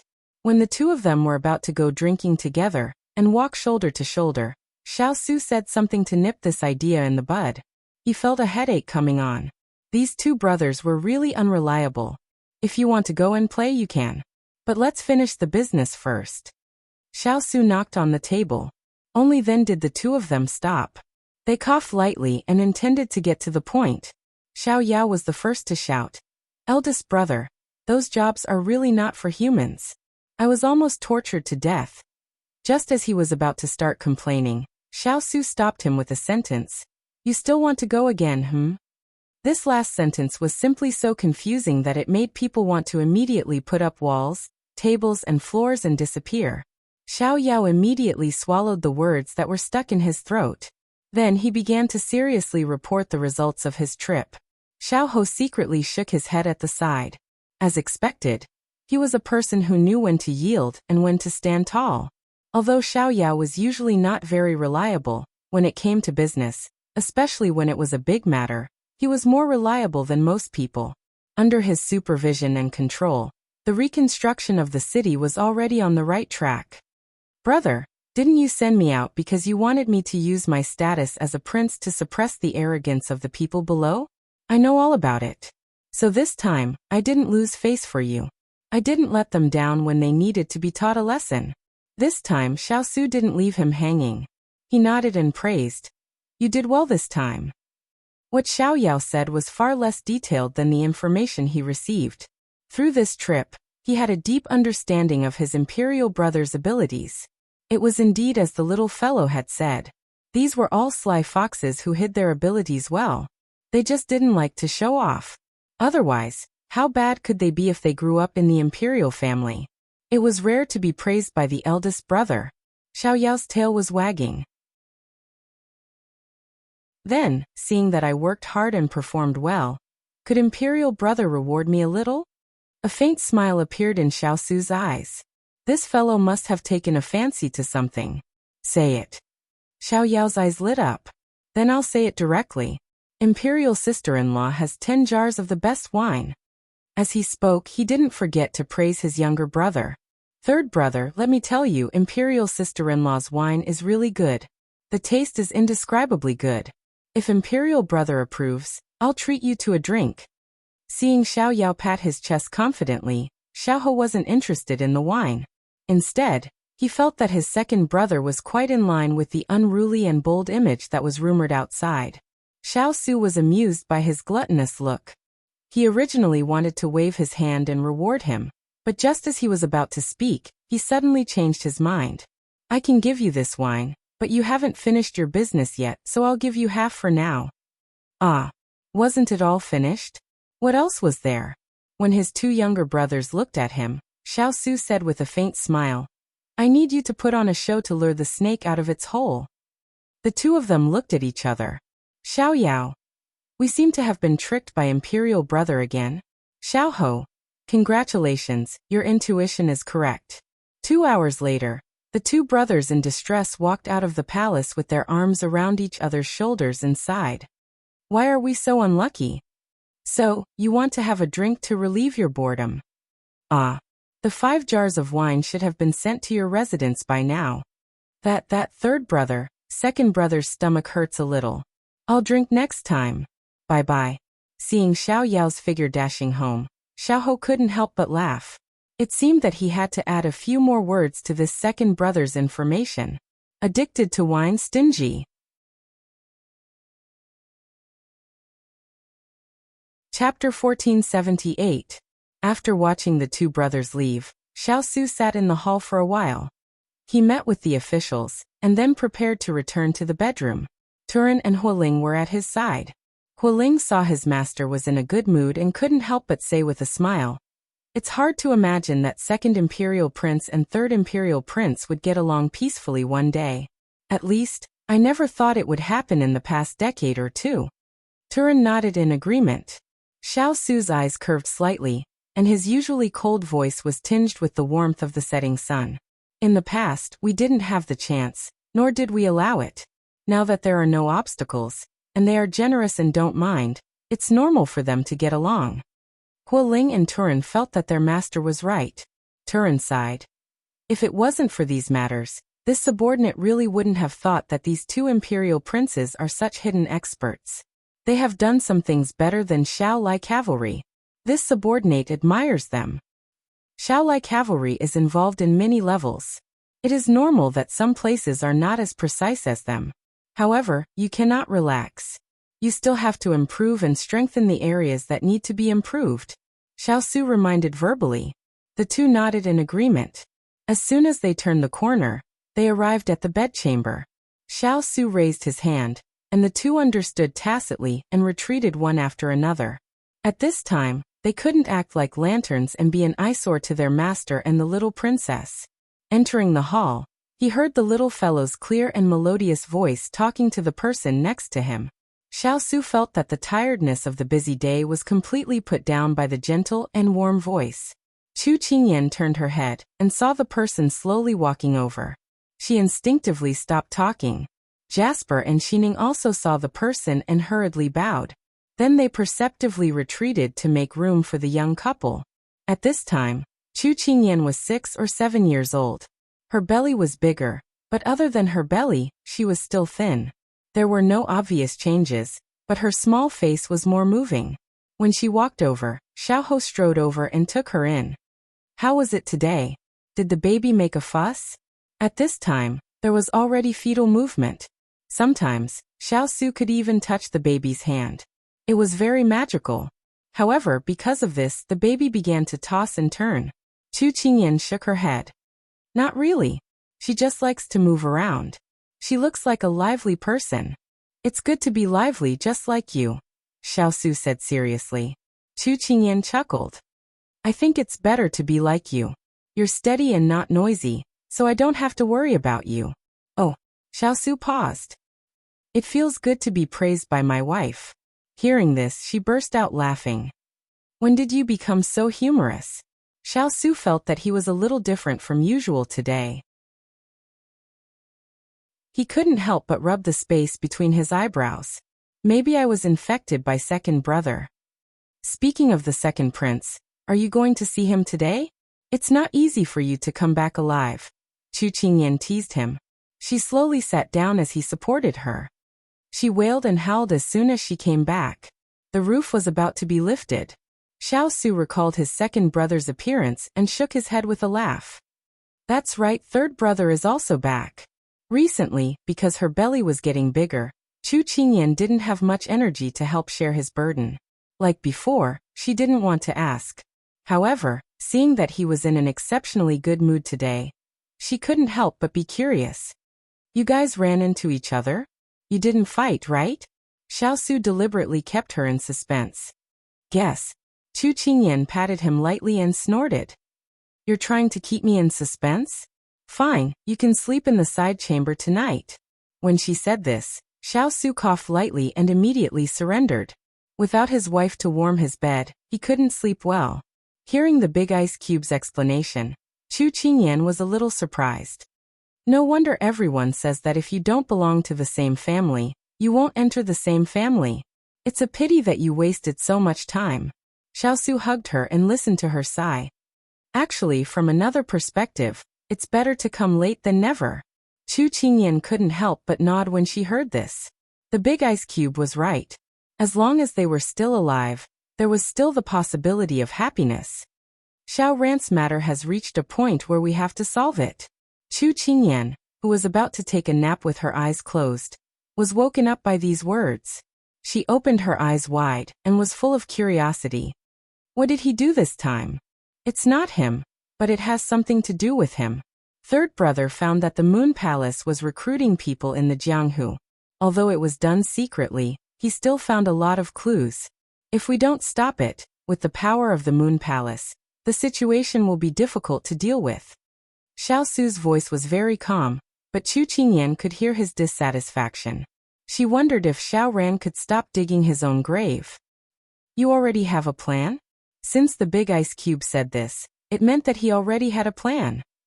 Yes, there have been some strange movements in the prison recently. Some people have set their eyes on that place and tried to break in. However, they were all stopped. Although many people were captured, they all committed suicide in the end by consuming poison. However, we still managed to find out their identities. They are all from Moon Palace. What do they want to do? Their target is the patriarch of the Fu clan and a few core members, Xiao said unhurriedly. The Moon Palace should be doing this for Imperial Concubine Moon to break into the celestial prison, but there is another reason. Although I have eliminated the Fu clan, there are some things that cannot be removed in a short period of time. They probably want to use the Fu clan to do something. After all, they have been important officials for so many years. They must have something that can contend against the imperial court. Chu Qingyan hugged him and leaned in his arms. Her voice was lazy but penetrating. Big Ice Cube, what are you worried about? The Liang family. Prince Yi's mansion welcomed back their masters who hadn't been seen for many months. Everyone was smiling. But since Princess Peng left, the mansion was no longer lively. On the contrary, it was even more deserted. Nobody knew if it was an illusion or if it was real. Xiao didn't feel the joy of returning home. He took off his clothes and changed into a clean one. Then he locked himself in the study and didn't even come out for dinner. The housekeeper wanted to knock on the door, but just as he raised his hand, he sighed and put it down. He planned to go to the kitchen and inform the servants to keep the food warm in case his master wanted to eat it. However, as soon as the housekeeper turned around, he met a pair of big eyes. He was so scared that he almost fell down the stairs. Fortunately, the servant had some self-awareness and pulled him back. Otherwise, he wouldn't be able to put his old bones back together. Who are you? After the housekeeper calmed himself down, he raised his head and wanted to scold the servant who didn't have eyes for approaching him. But when he saw who it was, he was stunned. The man was holding a pot of wine and leaning against a pillar casually. He said impatiently, I am Yahweh's elder brother. By the way, where is he? I have walked around and didn't see him. Don't tell me he went to sleep? Elder brother? Yahweh's elder brother? The housekeeper felt that he didn't know how to react. You are the second prince? Don't I look like him? His face was threatening. Yes. The housekeeper nodded repeatedly. The door of the study opened, and Xiao appeared in front of them. Why are you here? Oh, I climbed over the wall. The old housekeeper staggered and almost fell again. He had never seen such an honest person these days. Chapter 1479. The Liang family? Chu Qingyan thought about these two words carefully, as if she had understood something, but could not see it clearly. Her eyes were filled with confusion, but she looked with pity at the person who was sleeping on her shoulder with his eyes closed. In front of her, he was the most moving lover in the world, without any disguise. He was so quiet and serene that it was as if a distant green mountain was slowly unfolding in front of her. Those sharp edges and austere sharpness were all hidden in the mist of the mountains and rivers. Up in the sleeve had once said that only in front of her did Xiao Su seem to take off his armor and put on a black robe, standing in the world. He was a leisurely elegant scholar, without the shackles of the country and the world, without the heavy burden of moral responsibility. He lived completely for himself. However, no matter when she thought that the big ice cube had escaped from the vortex of the past, reality would always ruthlessly slap him in the face, making him see clearly how helpless and unstoppable the world was. Although her eyes were closed, it was hard for him not to notice her gaze, which was like a breeze sweeping across his face. She didn't know how much strength she had used when she held his hand, but he knew very well. He did not open his eyes, but held her tightly in his arms. When he opened his mouth, his voice was soft and light, with an almost inaudible sigh. Mother said that she wanted to see me. She was slightly stunned. If we want to punish the Fu family, we must not let the Liang family off. Their evil deeds are clear. Even if the court let them off, the people will see it. I originally thought that I would not be affected by this, but I have to take into account the blood on my body. After all, the blood of the Liang family still flowed in his body, and this could not be wiped away. Big Ice Cube, I understand. It's okay, just do what you think. After all these years, there should be an end, right? She hugged his waist, leaning her face against his chest as she spoke slowly. There were no parents in the world. Empress Liang felt sorry for Big Ice Cube. She had never played the role of a proper mother after he was born. However, there were many things that could not be given up easily. All these years, she had used Big Ice Cube to achieve her own goals. However, she had never hurt him like the Sichuan emperor. Moreover, after that day, they realized that Empress Liang was also a victim. She was a pitiful woman who was deeply hurt by the emperor's heartlessness in the palace. Even if a person was at fault, the environment was also at fault. It was just that in ancient times, the feudal monarchy where men were superior to women could not be overturned at this time. Only through the long flow of history and the change of dynasties could they move towards equality and freedom. She patted his back gently, just like how she used to comfort herself. At this moment, it didn't seem like she was relying on him. Instead, it seemed like he was drawing warmth and strength from her. Big Ice Cube, you're good. You're really good. You didn't change because of betrayal and hurt. You didn't become a cold-blooded and heartless person because you were abandoned and framed.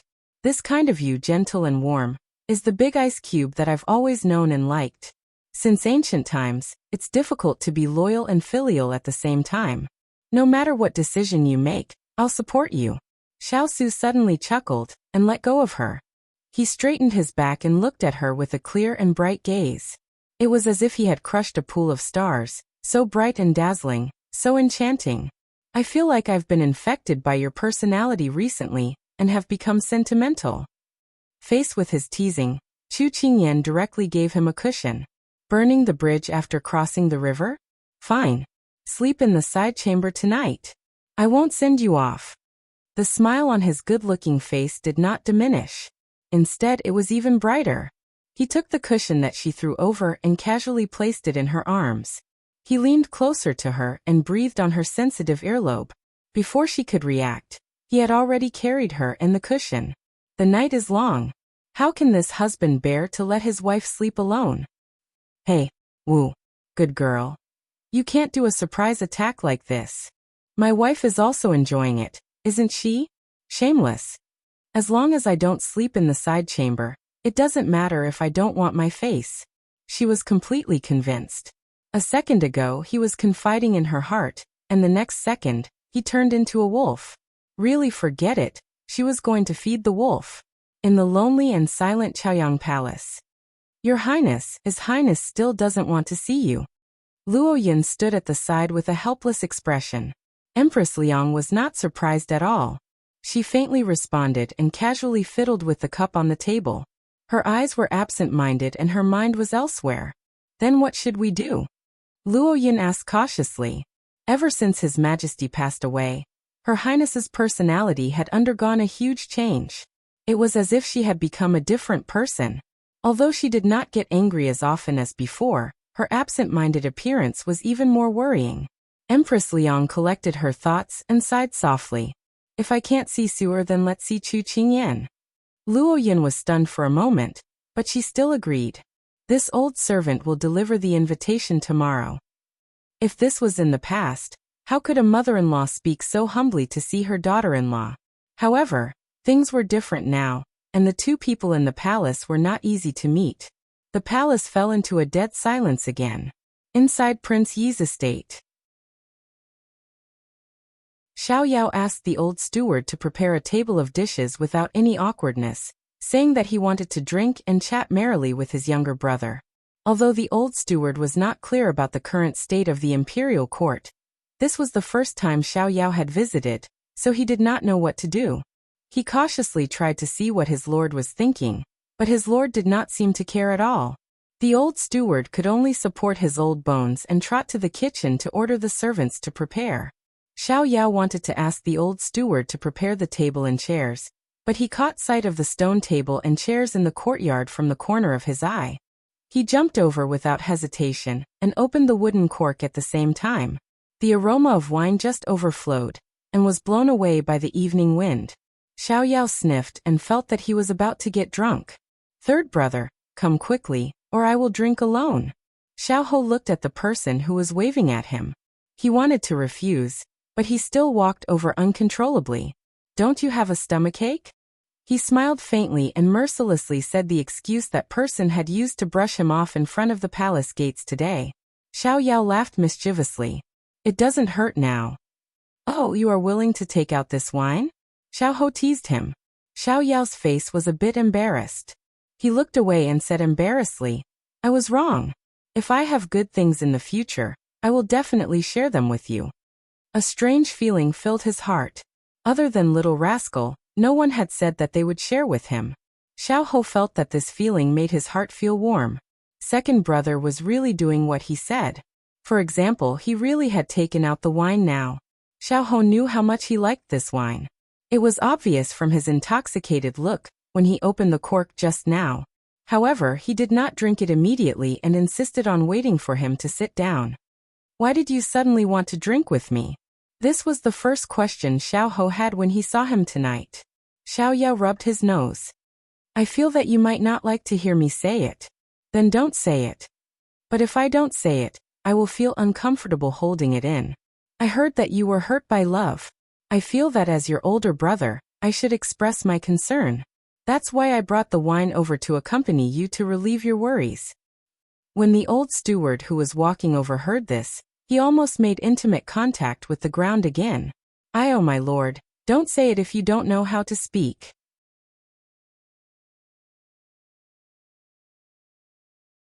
Chapter 1480. Finishing. Xiao shook the wine pot without any self-awareness and asked, Are you satisfied with my answer? Xiao showed his sinister teeth.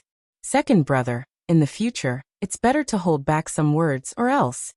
The word otherwise was well hidden, but for some reason, it made Xiao feel a chill run down his spine. He swallowed his saliva. It's over. Why is this third brother of mine the same as big brother, always scaring people? But at this time he had to regain his older brother's aura. He slammed the table heavily. Where is everyone? Where is everyone? Where did they go?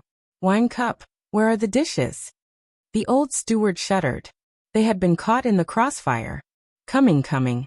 In a short while the stone table was filled with dishes. Xiao nodded in satisfaction. Your Wang Fu looks cold and cheerless, but the efficiency is quite high. Xiao didn't comment, but the old steward on the side finally let out a sigh of relief. This master finally stopped looking for trouble. At this time, a full wine cup was handed to Xiao. At the end of the hand, Xiao laughed heartily. Try it. It's brewed by imperial sister-in-law's people. Those crooked melons and dates on the market can't compare at all. Xiao didn't decline. He took the cup, clinked it with his and drank it in one gulp. Xiao held the cup and sized him up. He smiled faintly and said, "Is there a problem? You've really been hurt deeply. Alas, although this wine isn't strong, the aftereffects are very strong. I know you're also a wine taster. Could it be that you want to drown your sorrows with wine? You should take your time to taste it. Only then would it be in line with your elegant title." In the face of Xiao's repeated stabs, the old butler wished he had a rag in his hand, so that he could cover Xiao's mouth. Didn't he know what it meant to not sprinkle salt on other people's wounds? However, Xiao seemed to be used to his brother's habit of poking at scars wherever there were scars. He didn't even lift his eyelids as he filled his own glass with wine. His voice was still as gentle as ever as he said, "Reputation and good reviews are just worldly possessions. Why bother with these things? It's not good to live a happy and uncomfortable life. I thought second brother would understand this better than me." "Of course I understand that. I just feel that." Xiao paused, thinking about how to perfectly express the meaning in his heart. Xiao took a sip and said, "I just feel like we don't belong to the same world." Yes. I just didn't expect us to be so compatible. I thought that first imperial brother wouldn't be compatible with me. I didn't expect the three of us to be so similar. It's really a pleasant surprise. No matter what, we have to celebrate." As he spoke, Xiao raised his wine glass and toasted him. Xiao raised his hand and clinked it with Xiao's. The two tilted their heads back and drank. Sometimes, good wine wasn't used to be savored, but to be used to relax the heart. "Third brother, tell me, what kind of person is the white moonlight in your heart that you can't forget her?" Xiao swirled the wine glass in his hand and looked at the rippling wine inside as he asked as if he didn't mean it. "Why didn't you mention it?" The old steward felt that his little heart couldn't take it anymore. He ordered the servants to serve him well and left with a sigh. He was afraid that he would die here if he stayed any longer. Xiao didn't get angry, nor did he show any sadness. His gaze crossed the courtyard and looked at the swaying stars in the night sky. His eyes were gentle. "She's a mischievous and troublesome little rascal who always gives people headaches. She's not gentle, doesn't understand others, and doesn't have the modesty of a lady from a noble family. When she does something wrong, she acts coquettishly to get away with it. On the surface she looks pure and harmless, but in reality, she's very clever." Xiao was stunned. After listing so many shortcomings, why did it feel like there was more spoiling than headaches? More gentleness than complaint?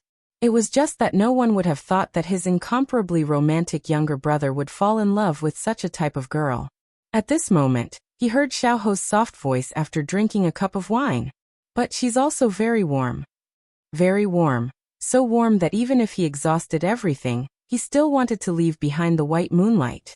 However, everything was just a reflection of the moon in the water. Xiao slightly widened his eyes. "That's right. People like them who came from the imperial family stepped on bones and crossed rivers of blood. When they were born, they were abandoned by all the warmth in the world. They lived alone and stubbornly. Only strength was the path forward. Therefore, this caused them to be born cold-blooded and destined to not know how to love or be loved." Xiao had been taught by his mother to hide his edge early on, which was why he was able to live peacefully until now. However, people like eldest brother and third brother in front of him were people who sacrificed themselves for power. They had always lived alone and in despair. People like them could only be saved by warmth. For example, Chu Qingyan and Pang Zhijing. Chu Qingyan helped eldest brother walk down from the altar. He shed his responsibility and loyalty. He was no longer cold and learned to smile. And Pang Zhijing freed third brother from hatred and loosened the shackles. He learned how to smile from the bottom of his heart, and not let his smile become his disguise. However, God loved to tease people the most. He had experienced warmth, but he cruelly stripped it away. Xiao's gaze was pitiful as he watched third brother drink cup after cup. After a moment of silence, he also drank the wine. He was a carefree wanderer, but he also knew the pain of love. Although he couldn't empathize, he still felt pain for his younger brother. The moon was high in the sky when he drank. Xiao was already a little drunk, but he always had a good reputation of not getting drunk after 1,000 cups. He was still very sober. Seeing that there were no maidservants beside him, he propped up his chin and suddenly remembered something. He smiled and said, "That's right, I brought you a surprise before I came." Oh. Xiao was also a little drunk, but he was still rational. When he heard his words, he responded lightly, as if he didn't believe in any surprises. Xiao didn't mind and continued to smile. "I brought you a few beautiful maidservants. Their appearances are outstanding, and they are even prettier than the top beauties in the capital. What do you think? Brother, I am a good friend, right?" Xiao looked at him indifferently. Xiao was talking excitedly. "You don't know, but these few are even more considerate than the ones I gave to eldest brother a few years ago. They are good at zither, chess, poetry, calligraphy, and painting." After he finished talking, Xiao replied, "And then?" Xiao was stunned and said dejectedly, "They were thrown out of the residence by eldest brother, and I was kicked out as well." Oh. Xiao nodded. Xiao was trying to figure out if he should agree or not. In the next moment, the world spun and he was kicked out of the residence. The beautiful maidservants that accompanied him were thrown out without mercy. They were stacked on top of him like a human pyramid. He was about to be squashed into a meat patty. They were clearly drinking well just now, but they kicked him out without saying a word. His brother's boat capsized just like that. "You all of you good. If I care about you in the future, I will take your surname." Poor Xiao. No matter how he cared, they still had the same surname.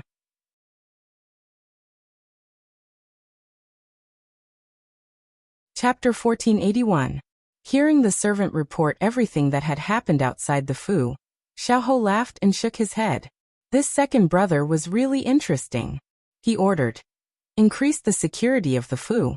If you meet the second prince by the wall in the future, ask him to use the front door." The servant understood. So it was to guard against fire, theft, and the second prince. The wine pot on the stone table was not empty. He poured himself a cup, but he recalled Xiao's words. The person has passed away, and the beauty is no longer here. Why not let go of your obsession, extricate yourself from the past, and live the rest of your life well?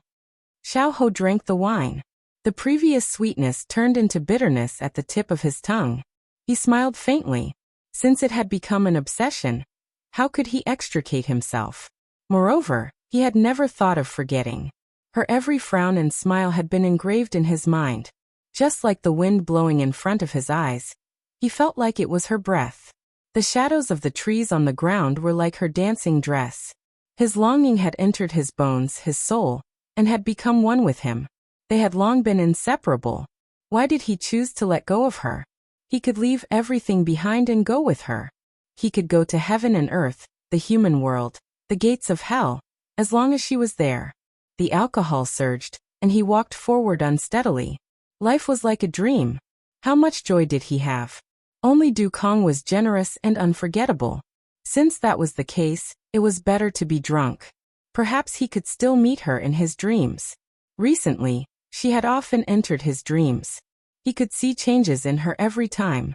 For example, her hair was longer, and her belly was bigger. So good. In his dreams, he and she were pregnant with the fruit of their love. Let's just think like this. Chu Qingyan woke up early in the morning. Compared to her sleepy state in the past, she was now a person who did not feel sleepy before the sun rose. She helplessly rubbed her belly. What a naughty child. She did not know how much trouble it would cause after it was born. After scolding the baby in her heart, she turned to look at the person sleeping beside her. He slept very well. Before he fell asleep, he had hugged her, gently hugging her to his chest. Now that she had woken up, she was still well protected by him, as if he was hugging the most precious thing in his life. She smiled softly. The sky was still dark, and according to Big Ice Cube's biological clock, he would only wake up in an hour. Every time this happened, it would be Big Ice Cube's exclusive time. She could greedily and unscrupulously size him up, but she would not touch him. The Big Ice Cube had the sharpest senses of a soldier. If she woke him up, not only would it shorten his sleep time, it would also bring her punishment. Of course, the punishment was always sweet, but she did not want to disturb him, so she just watched quietly. Time is a good thing. It allows people to see a lot of things clearly, and also allows people to possess a lot of things. When everything was almost stable, Chu Qingyan would also think about the past. In the past, she did not have the leisure or the time to think about it. However, after having the baby, she spent more time thinking about it. The person in front of her was still so elegant and handsome, but compared to the past, he was less fierce, cold, and immature. Instead, he was more gentle, warm, and mature. Time would erase a person's edges and corners, but it would not make him lose his high-spirited spirit. Instead, it would polish him better, and he would learn how to love and be loved. She was very fortunate to be a participant, a bystander, and the last supporter. He was the scenery that she would never tire of looking at, the city that she had always wanted to protect. Sleepiness gradually overwhelmed her. She listened to his strong heartbeat and slowly closed her eyes. The moon fell below the horizon, and the sky began to brighten. Xiao Su woke up before dawn. He was reluctant to part with the warm and fragrant jade in his arms. He gently and lovingly hugged her back, gently caressing her bulging belly. That was the proof of their love. After a while, he let go and quietly got up.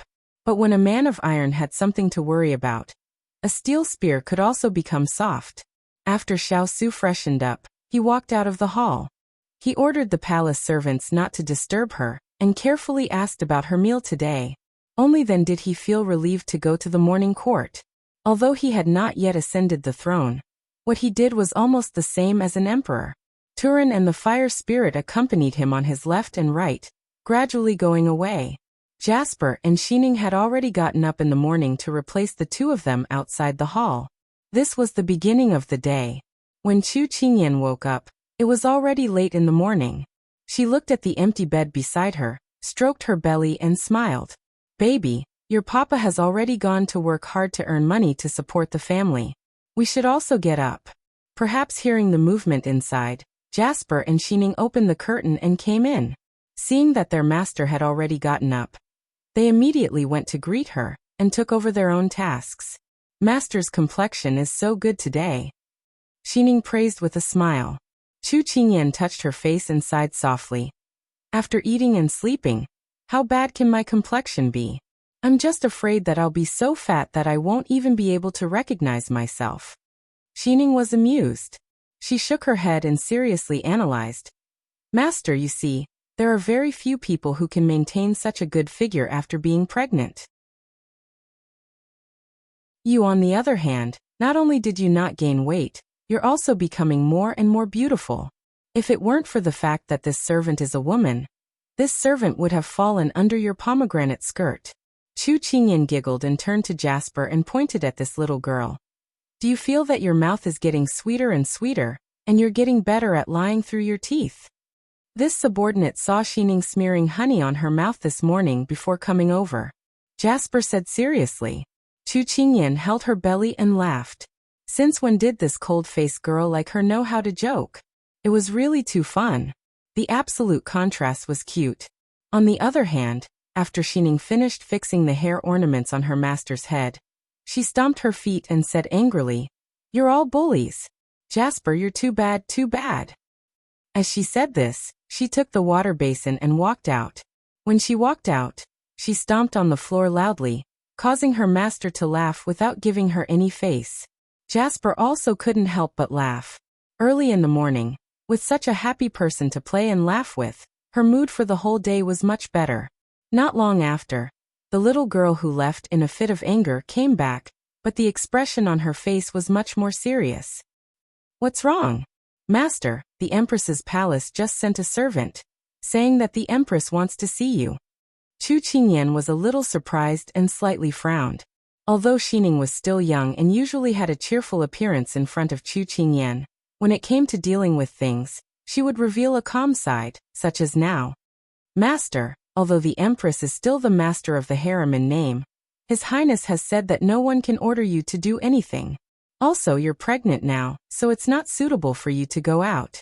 To put it bluntly, she was afraid that this Empress Liang had bad intentions. She had failed to harm her in the past, so now she wanted to use the same trick again. But Chu Qingyan had her own considerations. She thought of the conversation with the big ice cube yesterday, and her brows straightened, and the corners of her mouth lifted slightly. It's stuffy these days, so it's better to go out and get some fresh air. Tell that servant that I'll be there in an hour.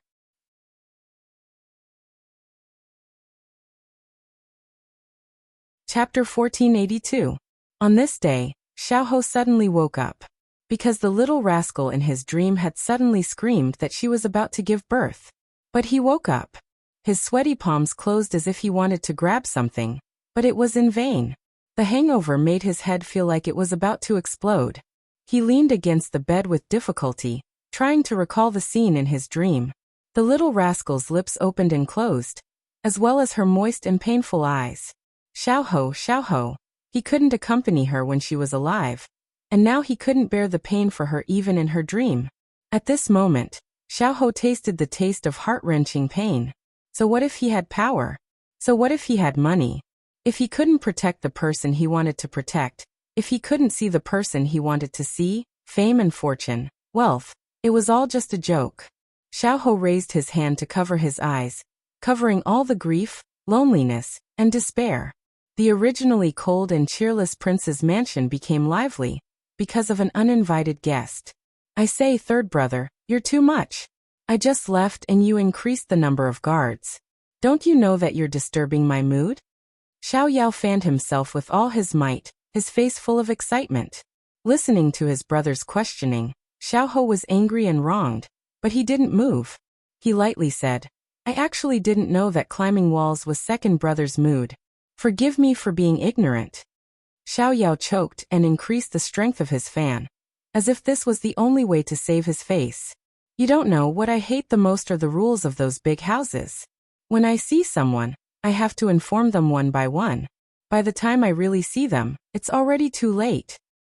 So you directly barged into my room without saying a word? Xiao looked at him lightly, but it made the other person's hair stand on end. You can't blame me. Who told your people to stop me? His voice gradually weakened under the other person's faint smile. Xiao lightly coughed a few times and suddenly thought of something. His eyes suspiciously fell on the person in front of him, frowning as he sized him up. Xiao was sipping his tea when he felt his gaze on him. He put down the tea lid and looked back at him. What's the problem? I don't think your condition is very good, Xiao said conservatively.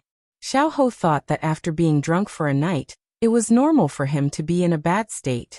It was abnormal for someone like him to be able to jump over the wall and barge into the residence. However, Xiao's next word stunned him. Third brother, did something happen to you? Xiao remembered hearing the housekeeper say that he hadn't woken up yet. He pushed the door open and wanted to wake him up, but he didn't expect to see that scene. It was like a lonely shadow wandering in the desert, giving up and detesting himself. In that instant, he saw depravity and world-weariness in his eyes. This conclusion shocked him, but he was quickly chased out. When third brother came out, he was already as gentle as jade. Xiao originally wanted to brush Xiao off with a few words, but Xiao's sincere concern touched a chord in his heart, and he couldn't help but tell him the reason. You said that you often dream of that Princess Pang recently, and that princess is pregnant but unconscious. Last night, you dreamed that she was about to give birth? Xiao asked a series of question marks. Xiao nodded in tacit agreement. He also didn't know why, when he was feeling more and more carefree recently, little rascal began to appear in his dreams. Moreover, he could clearly feel that as time passed, her belly was getting bigger and bigger, until last night when she was about to give birth. Xiao stroked his chin and looked at Xiao. His eyes turned, and suddenly a plan came to his mind. Do you think it's possible that she gave you a message in your dreams? A message in my dreams? Xiao was slightly stunned. Xiao immediately nodded heavily, and then he seemed to have thought of something. He coughed and asked embarrassedly, Before you guys parted, did you do that? How long has it been? Xiao thought that this brother of his was being naughty again, but he saw him looking at him seriously. His thoughts drifted back to that night, the day after the desperate entanglement, when they were separated by life and death. His heart ached. and under Xiao Yao's urging gaze he suppressed his voice. It's been about 10 months. As he spoke up to hear, Xiao Ho instantly froze. 10 months. Child. Give birth? Xiao Yao clapped his hands. That's right. Maybe she gave birth to a child for you in the underworld. Xiao Ho was a little bewitched. Then I want to go down and accompany her. When these words came out, Xiao Yao almost fell off the chair. He couldn't have been a hindrance, right? He hurriedly drank a mouthful of water to calm his mind, and said to him, Is it possible that she's not dead, so she sent you a message in your dreams? Xiao Ho felt that it was a little ridiculous, but he couldn't help but have some expectations in his heart. But the person we found at the bottom of the cliff that day. Are you sure it's her?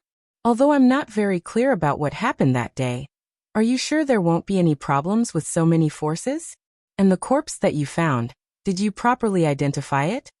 Xiao Yao was afraid that this brother of his would take things too hard and rack his brains to persuade him, so he spouted nonsense with his eyes wide open. However, he didn't know that he had hit the nail on the head. Xiao Ho recovered from his daze. Among the things that Xiao Yao mentioned, he hadn't thought about it before. He recalled that when he found the person that day, because he was too grieving, he only identified her from her clothes, bracelet, and exquisite lock, and neglected other things. Xiao Yao had been carefully observing his brother's expression from the side.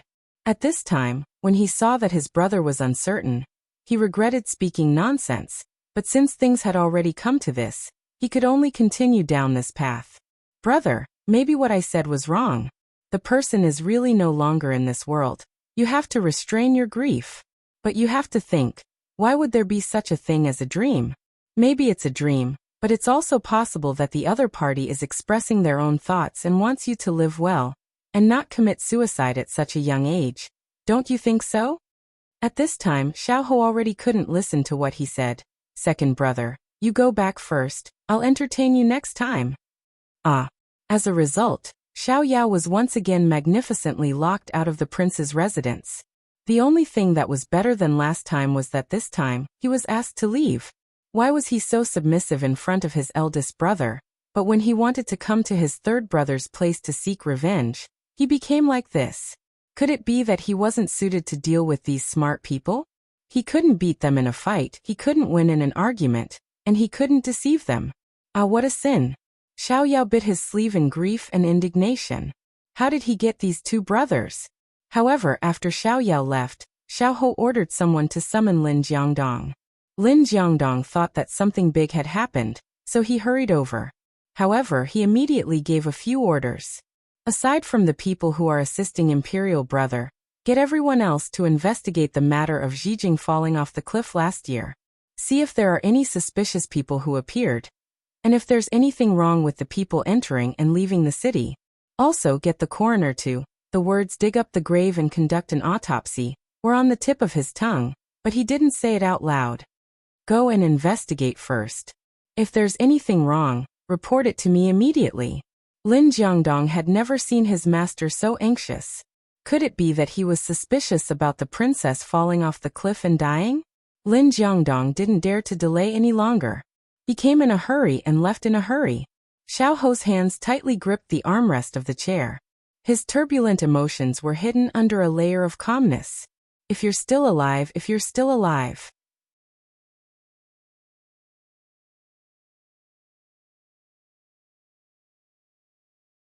Chapter 1483. Before going to Chaoyang Palace, Chu Qingyan had someone send a message to her family's ice cube, informing him of her arrival. Standing once again at the entrance of the palace, which symbolized the highest power in the harem, Chu Qingyan felt as if a lifetime had passed. The last time she remembered was 6 years ago, when she and the ice cube were preparing to travel north. Empress Liang had closed the door and refused to see them. It was also at that time that she saw the ice cube's annihilation of familial love. Now that she stood here, she could still feel the ice cube's disappointment at that time. She lowered her head and stroked her belly. In her heart, she said to the little baby, "Good baby, mother will definitely love you well, and won't let you suffer any grievances."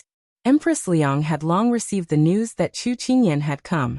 At this time, the palace gates were wide open, and Chu Qingyan's group entered the main hall unimpeded.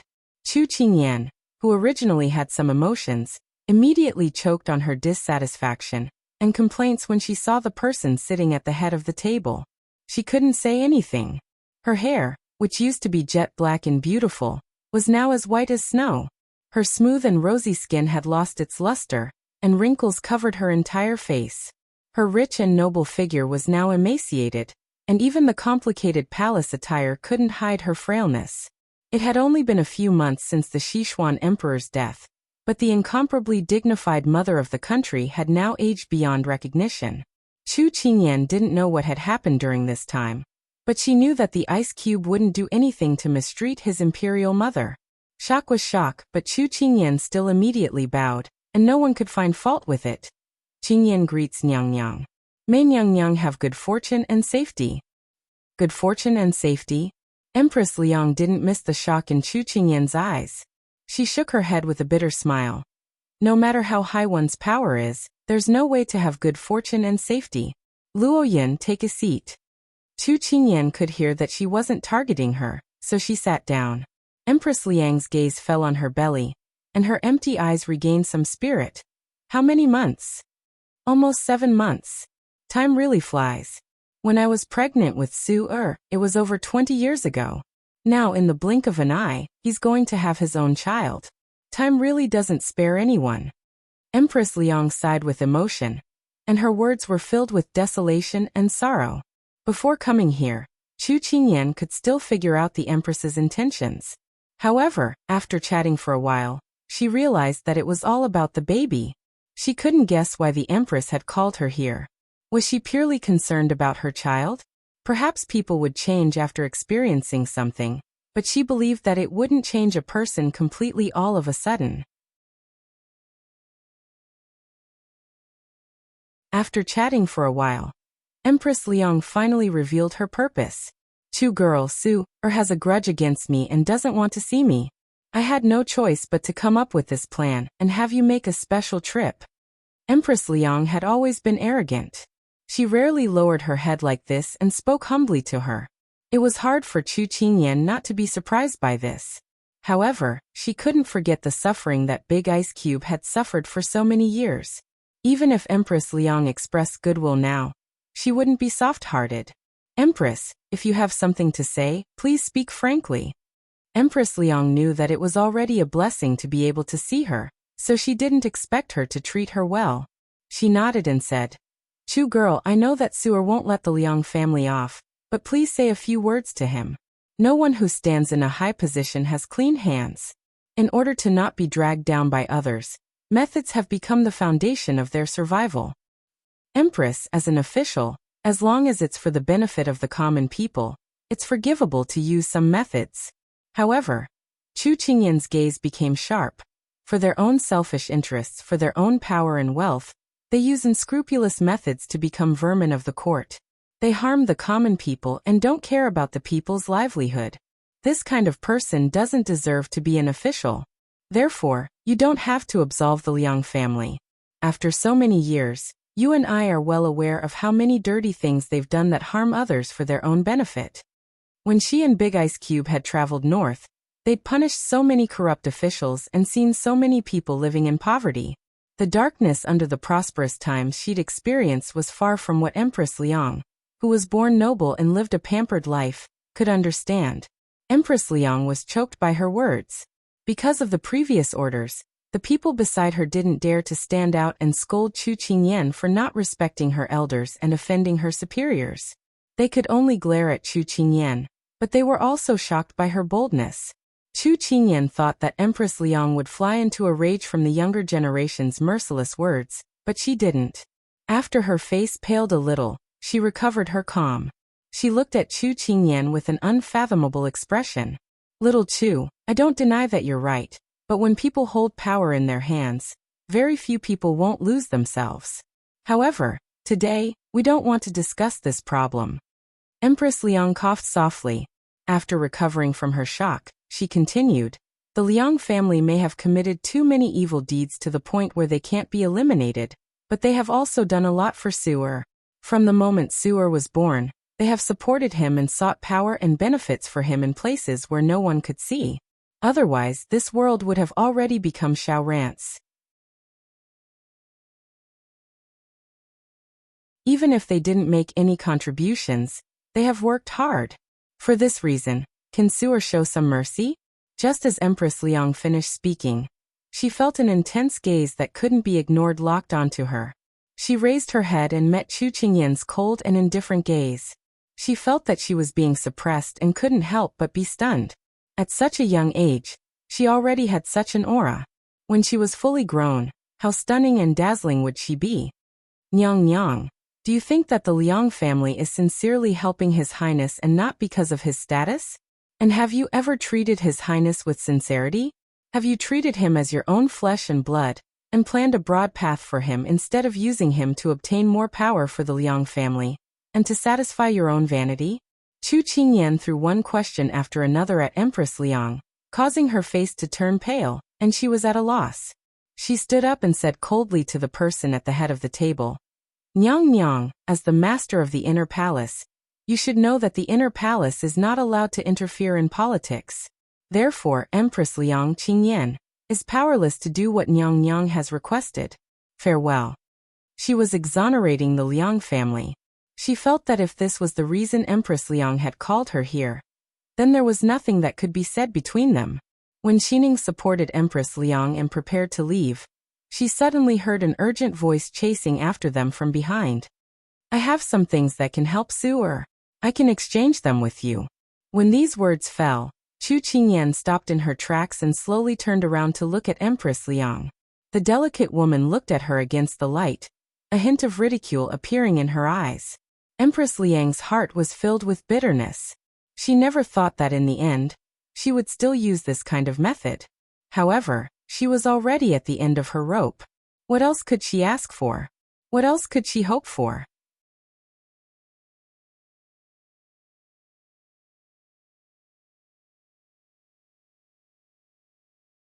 Chapter 1484. Chu Qingyan returned to her seat. Regarding the big ice cube, she would never let her guard down. She clasped her hands on her knees and smiled faintly. Nyang Nyang, please point me in the right direction. Chu Qingyan was someone who could stretch and shrink, had an exquisite heart, and was smooth and slick in dealing with people. Empress Liang couldn't help but admire this girl's ability to change her expression. However, she didn't have the time and energy to explore this right now. She raised her hand and made a gesture. Luo Yun led 2 palace maids to Chu Qingyan. The palace maids each held a box in their hands. Chu Qingyan didn't understand what was going on. At this time Empress Liang spoke. You'll know what's inside once you open the box. At this time, Jasper took the lead and walked out. She couldn't let her master do this kind of thing.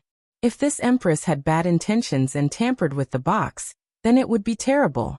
Empress Liang didn't have any objections to their cautious and careful appearance. Jasper opened the first box and took out an account book. After checking that it wasn't sprinkled with poisonous powder, and that there were no problems, she handed it over to her master behind her. Chu Qingyan casually flipped through a few pages. As she reached the end, her expression became more and more serious. Her flipping speed also became faster and faster. When she finally finished flipping, she raised her head. This is the Liang family's property of nearly 100 years. Chu Qingyan looked at the person sitting in the seat with a complicated expression. 100 years of property. It was equivalent to half of the current Sichuan's national treasury. She knew that the Liang family's business was big, but she didn't think it was big to this extent. Empress Liang didn't seem to see the strange expression on her face and continued. The Liang family has 100 years of foundation. They entered the world through martial arts and accumulated illustrious military achievements. Much of the money was awarded by the higher-ups, and some was obtained through some means over the years.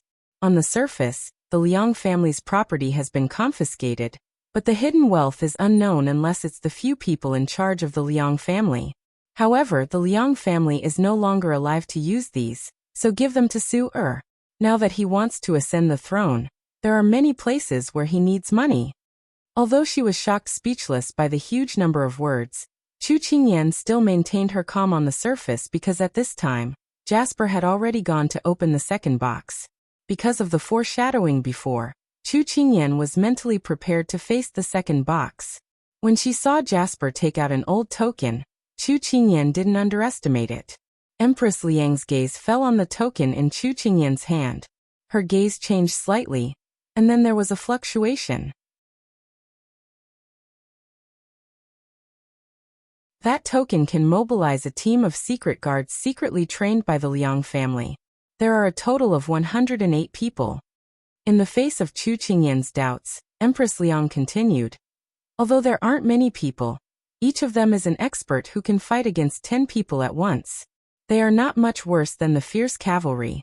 And these secret guards are the best ones selected from every generation of the Liang family's descendants and given to the Liang family's elders to train.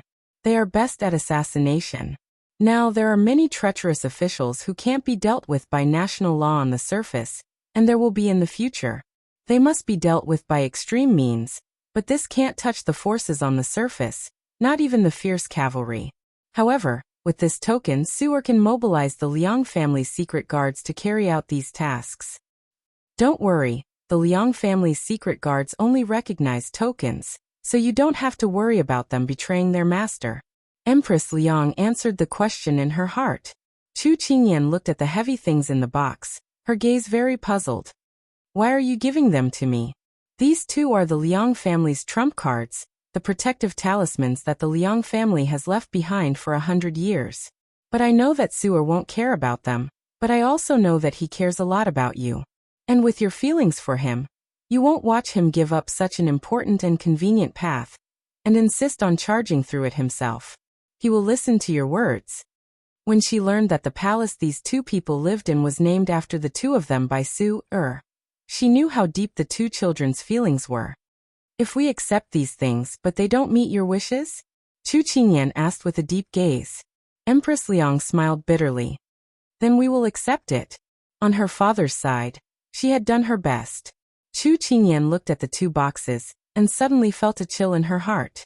She stroked her stomach and slowly said, Nyang Nyang, I will tell His Highness your wishes. Light flashed through Empress Liang's gloomy eyes, but before she could be happy, she heard her speak again.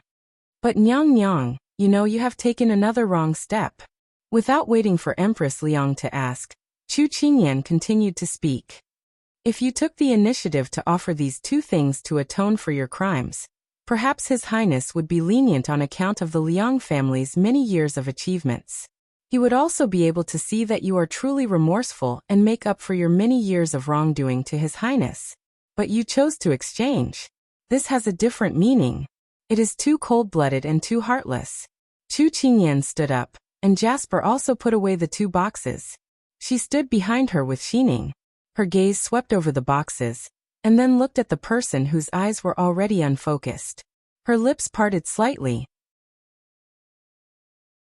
Nyang Nyang Nyang, you are a qualified daughter, but unfortunately, you are not a qualified mother. Empress Liang stared with wide eyes as Chu Qingyan led her people out of the palace until they disappeared from her sight. Nyang Nyang, dare I ask, have you ever done anything for His Highness that a mother should do?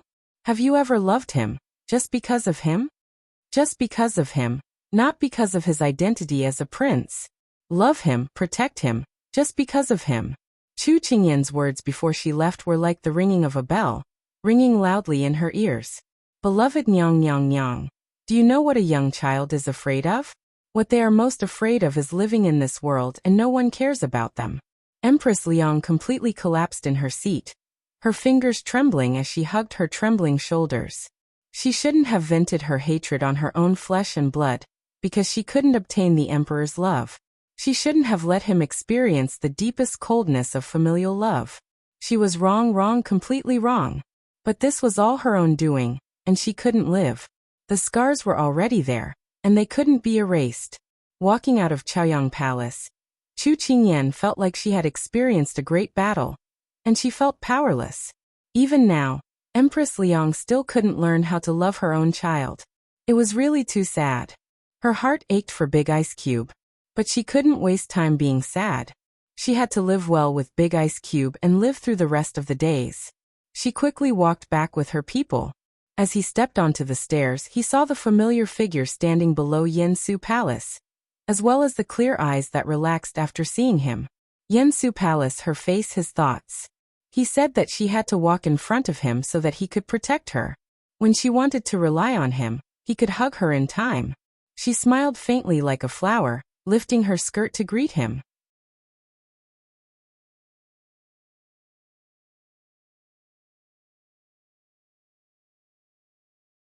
Chapter 1485.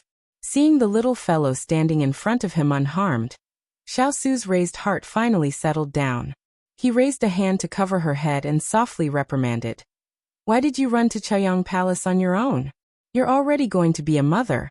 How can you do things so inappropriately? Although he was reprimanding her, his voice was filled with doting and reluctance to part, and did not sound stern at all. Chu Qingyan knew that he was doing it for her own good, so she hugged his arm and rubbed against it. I know. It won't happen again, and I've already informed you. Moreover, I'm not a child, I can protect myself no matter what. Also, you have so many people by my side, they're not to be trifled with, so don't worry. She admitted her mistake while explaining herself. She always knew how to deal with him. Xiaosu was not really angry. After she soothed him, he held her hand and walked into the hall. You're the only one who can talk. Why did Imperial Mother look for you? It's about the Liang family. Xiaosu lightly snorted. As expected, Chu Qingyan knew that although the big ice cube did not say it on the surface, he was definitely disappointed in his heart. Empress Liang should have looked for him many times before, but he avoided meeting her. She was afraid that he did not want to experience being abandoned by his family again. So when Empress Liang sent people to find her, she agreed. What she wanted was to solve this problem for the big ice cube. Aren't you going to ask me what I gained? She deliberately pulled his hand mischievously, trying to dissipate the gloominess between his brows. Xiaosu was amused by her childish appearance, and his heart was not as gloomy as before. He pinched her cheeks. You're still so naughty. Tell me, what did you gain? Chu Qingyan slapped away his hand that always liked to pinch her, and gave a look to Jasper. Jasper immediately walked up and presented 2 brocade boxes. Xiaosu had noticed these 2 boxes just now, and thought that they were a reward from Chaoyang Palace. Seeing her expression, there should be something inside. What is it? Xiaosu indicated, and Turin and Hualing came forward to take the boxes. Then they opened them, revealing the 2 things inside. Chu Qingyan patted his hand and said, Let's go and take a look. You will definitely be shocked. Xiaosu didn't know what was going on. He took the booklet and flipped through a few pages. His eyes suddenly froze. He closed it and smiled coldly.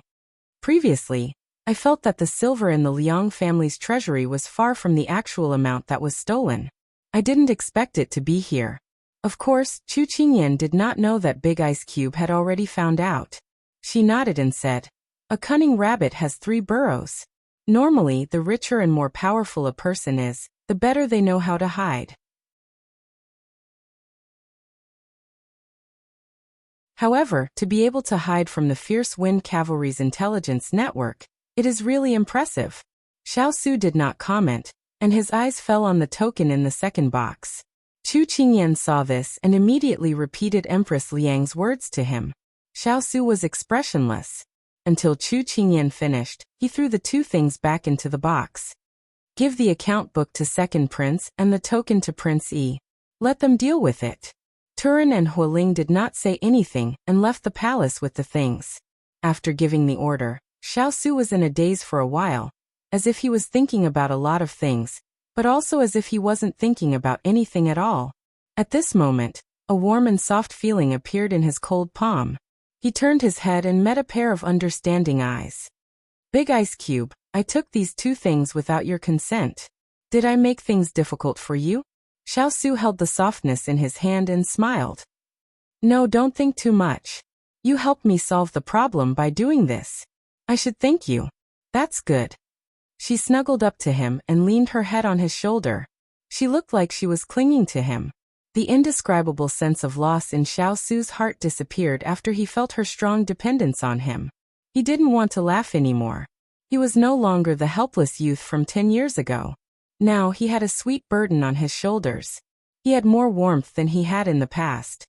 Everything in the past was in the past. He raised his hand and stroked her long hair, enjoying the peace and quiet at this moment. Why did you ask Xiao Yao and Xiao Ho to do these two things? Chu Qingyan raised her head from his shoulder. Her big eyes were twinkling. Although she was asking, her eyes were full of playfulness and slyness. The little guy could naturally guess what he was thinking. She just wanted to verify it with him. Xiao Su chuckled. Take a guess. If you guess it, there will be a reward. You want to use this opportunity to train the two of them and choose the best successor. She licked her lips and revealed a treacherous smile. Xiao Su tapped her forehead, his eyes full of love. Not bad. Their temperaments are not bad. They can take on heavy responsibilities. It's just that it's a bit difficult for them to be qualified for the position of emperor. Xiao Yao was used to being lazy and lacked some restraints. That was why he had sent him to supervise the construction of the city in order to restrain his temper. This time, he had handed over the Liang family's assets to him for the same purpose. During this period, he would definitely come into contact with many troublesome officials. He would take the opportunity to practice. In the past, Xiao Ho still had some fighting spirit, but after what had happened with Pang Zhijing, his personality had greatly changed. He no longer had any desires, so he had to stimulate the warmonger in him. Moreover, there was another reason, which was that the command medallion would be even more useful in his hands. Big Ice Cube, you're so cunning. If they find out about your true intentions, will they quit? Chu Qingyan propped up her chin. When she imagined Xiao Yao jumping up and down and Xiao Ho's uncertain appearance, she couldn't help but laugh. You didn't come up with this idea? He asked with a smile. Ah. At first, she just felt that there were so many princes in the imperial family. It was unreasonable for him to be the only one busy. That was why she wanted to drag the two of them down. Who knew that the big ice block had other ideas? But it will take time to train them. Plus, the court is not stable. So I'm afraid I will have to be the emperor for a while. Xiao Su's fingers tapped on the armrest of the chair. He seemed to have a headache. I can only say that capable people do more work. There were so many people in the world who wanted to sit on the throne, but her big ice block didn't care. As expected, the man she liked was so different. Right, you said that there will be a reward if I guess correctly. What is the reward? The most noble person in the world to warm your bed. Big ice block, you're becoming more and more shameless. Many thanks for the praise, wife. I will work harder in the future. Too bad, too bad. But this was her own fault for spoiling him. So even if she cried, she had to continue spoiling him. Second Prince's estate.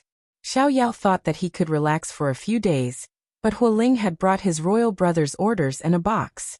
His lips twitched and he walked into his room in a hopeless manner, muttering to himself, I must still be drunk. No, I have to go sleep. In Prince Yi's estate, Xiao Ho saw the token and cursed shameless in his heart. On the surface, he had to smile and accept it. So angry, but he still had to smile.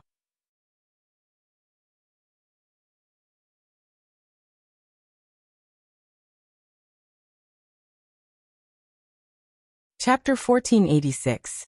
The news of the Liang and Fu families' case being publicly heard by the Chancellor of the Supreme Court had been released early on. On that day, the yamen was filled with commoners, so crowded that not even a drop of water could trickle through. Xiao Su brought along Xiao Yao and Xiao Ho to listen to the hearing. The two families were tried separately. The Fu family had committed many evil deeds, and their crimes were too numerous to be recorded. The entire complaint was filled with conclusive evidence, and there was even a confession, so the trial was held in court. The Fu family was investigated, and 9 generations of the family were implicated. The officials who were implicated were also severely punished. The crimes committed by the Liang family were no less than those committed by the Fu family. However, seeing that the Liang family had accomplished many generations of meritorious deeds for Xixian, as well as the fact that they had voluntarily handed over the money they had embezzled, they were spared the death penalty. However, while the death penalty could be spared, they could not escape punishment. They were all exiled to the furthest border. When the officials present announced the verdict, many of the commoners outside shed tears. They had been persecuted by these treacherous people. And today, they finally saw the court give a fair verdict. They could not control themselves, and tears flowed down their faces. They knelt outside and kowtowed in thanks. Long live His Royal Highness! The King of England is wise. Xiao Su also heard the commotion outside, but in his opinion, this was what he should do. How is it are they here? He asked Xiao Ho beside him. Xiao Ho smiled and nodded. I saw many of them hiding in the crowd. Although I didn't see Xiao Ran, it doesn't make a difference. Our goal has been achieved. Xiao Su nodded.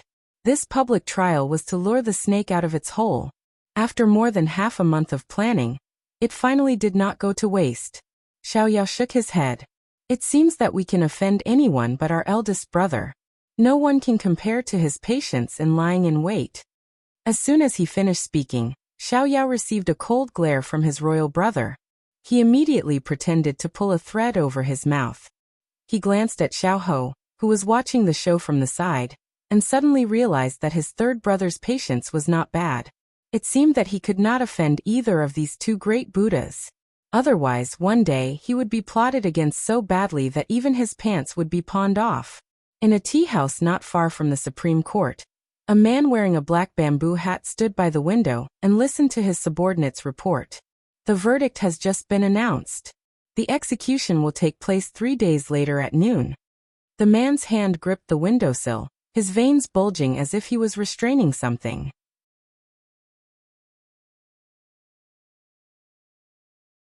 At this moment, the commoners below were cheering for Qiansui thrice. Her chin, which was not covered by the veil, curled up into a mocking smile. He loosened his grip and suppressed his anger. Let's go back first. Yes. The group of people shuttled through the bustling crowd and slowly walked towards a secluded mansion. When he stepped into the main hall, the people waiting inside were already impatient. As soon as they saw the man return, they immediately went up to him, grabbed the man's sleeve, and anxiously asked, "How was it?"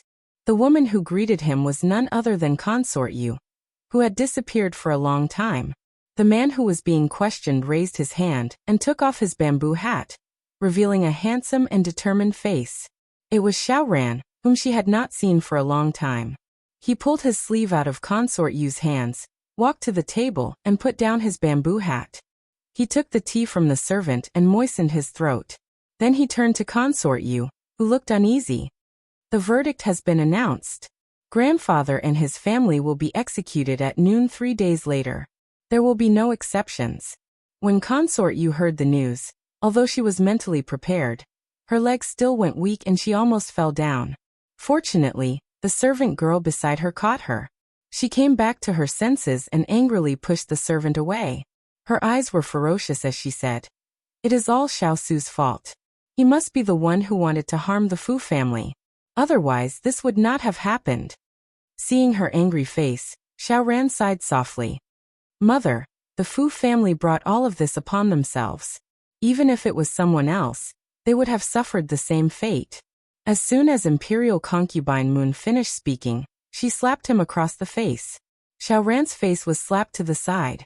He rubbed his burning cheek in a daze and looked at the person in front of him with disbelief. Ever since he was a child, his mother had never hit him like this. However, Consort Yu was so angry that she did not notice the shock on her son's face. She pointed at him angrily and said, "Ranner, do you still have a heart? Those are your family members, your maternal grandfather, your uncles, your cousins. They are all in this state because of you." He opened his mouth and wanted to say that they had become slaves to power, and that was why they had brought about their own destruction. However, he knew that saying this at this time would only add fuel to the fire. Therefore, no matter how upset he was, he chose to keep his mouth shut. "Ranner, Mother will ask you one question. Are you going to save them or not?" Consort Yu looked at him with a tense face. Her expression was unprecedentedly terrifying. "Mother, aren't you afraid that this is a trap to lure us out?" Xiao Ran asked with a wooden face. Consort Yu was going crazy. She said angrily, "So what? Our men are all outside the capital.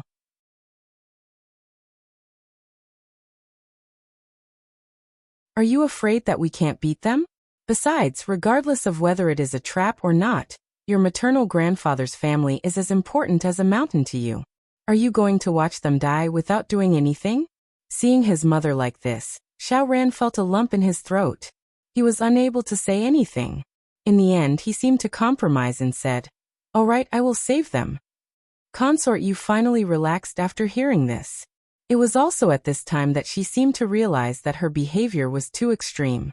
Looking at his red cheeks, her heart began to hurt again. She said timidly, "Ranner, does it hurt a lot?" Xiao Ran smiled bitterly and shook his head. "It doesn't hurt. I have thick skin."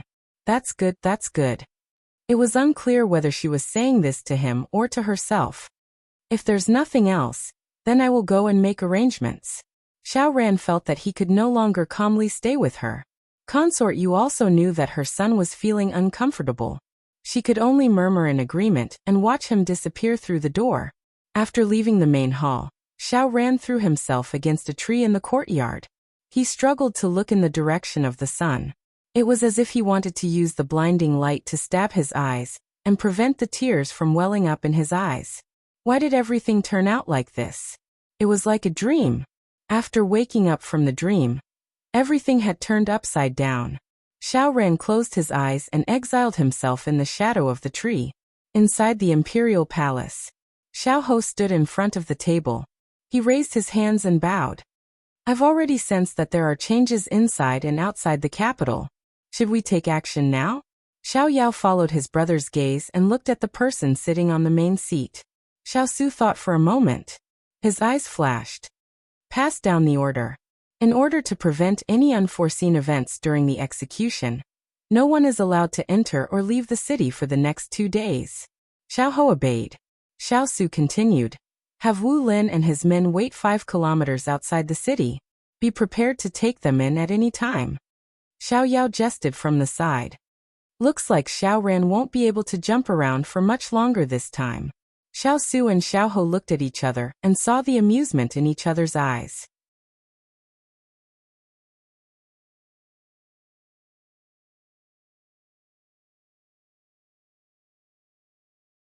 Chapter 1487. When Xiao Su returned to Yansu Palace, the table was already full of dishes waiting for him. "Didn't I say that if it was time, you could eat and not wait for me to come back?" Xiao Su quickly walked over and scolded the person who was waiting for him with a smile. Chu Qingyan pursed her lips and retorted, "You're always getting people to cook this and that for me. I'm not hungry. Furthermore, we're a family. Of course, I have to wait for you to come back before eating. What's wrong with me eating alone?" Xiao Su sighed lightly. The little one could always warm his heart with just a few words. He raised a hand to stroke her head. "Then I will try to finish my business early in the future and come back." "That's the best." She smiled at him obediently. Xiao Su pinched her face before sitting down with her. A while ago, her reaction wasn't very strong, but she couldn't stand the smell of oil or meat. So most of the time, the table was filled with vegetables, radishes, pickled vegetables and tofu. In order to accompany her, Xiao Su ate whatever she ate during that time, which made her heart ache. But no matter what she said, he wanted to share her joys and sorrows. She remembered that he had said that being pregnant was an extremely difficult matter. He couldn't bear it for her, so he could only accompany her on these small matters. At the time she had been moved. Thinking about it now, her heart still warmed. So now that she could accept these tastes, she had the imperial kitchen prepare all kinds of delicious food to make up for the nutrition that the big ice cube had lacked. He hadn't even ascended the throne yet, so she couldn't let people think that she had embezzled her family's big ice cube's rations. She would make the big ice cube carry the reputation of being henpecked. Recently, her body had become a bit heavy, but the little one was not as tired as she had been in the past few months. Seeing her in high spirits every day, Xiao Su's mood was also very good. Even the ministers who worked with him could clearly feel that the Lord's temper had improved. Originally, the Lord was like a moving ice cube. If he was still unhappy, then they would be frozen into ice. They rejoiced that the little Wang Fei was here. They wanted to kowtow in thanks. Of course, Chu Qingyan didn't know about this. The Fu family is going to be executed tomorrow. Will Xiao Ran really show up? I think he should be able to tell that this is a trap. Chu Qingyan took a bite of the sweet and sour pork ribs he handed over, and raised her head to ask. Xiao Su wiped the stain on the corner of her mouth and said unhurriedly, "It's not up to him. Even if he doesn't show up, his whereabouts have been exposed. It's only a matter of time before he's arrested. You don't have to worry." Chu Qingyan sighed faintly. In the end, it still came to this step. I'd rather he stay away from the imperial court, stay away from the Sichuan, go far away, and never come back.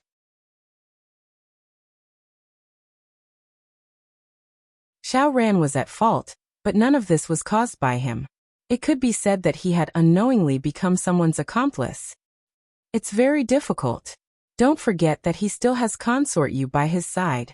Even though so many things have happened, there are still some things about him that haven't changed. For example, he is easily swayed. Xiao Su shook his head. Chu Qingyan thought of Consort Yu, who had exposed her ambitions in front of the emperor's couch. She had to admit that Xiao Ran was well protected by her. At the same time, he had become the sharp sword in her hand. It was his misfortune and sorrow to have met such a mother. Seeing the little fellow's thoughtful expression, Xiao Su patted her hand and comforted her. "We are just dust floating in the world. We can't interfere with other people's lives, and we can't change them." Chu Qingyan nodded. Xiao Ran had brought this upon himself. Even if they used to be friends, they couldn't help him. The night was very quiet. Xiao Ran stood in the courtyard. Tomorrow would be the day of the execution, but at this moment, his heart was incomparably calm. Consort Yu was still worried, so under the guidance of a servant, she came to find him. What she saw was him staring blankly at the moon. Imperial concubine Moon walked up. At this time, the person under the tree sensed that someone had arrived. He turned around and their gazes collided in midair. "It's so late. Imperial Mother, are you still not going to rest?" Xiao Ran gathered his emotions and smiled with concern. Consort Yu sighed. "Imperial Mother can't sleep. I'm a bit worried about tomorrow." Xiao Ran smiled indifferently. "Imperial Mother doesn't need to worry. I have already prepared a foolproof plan." Consort Yu was still a bit worried.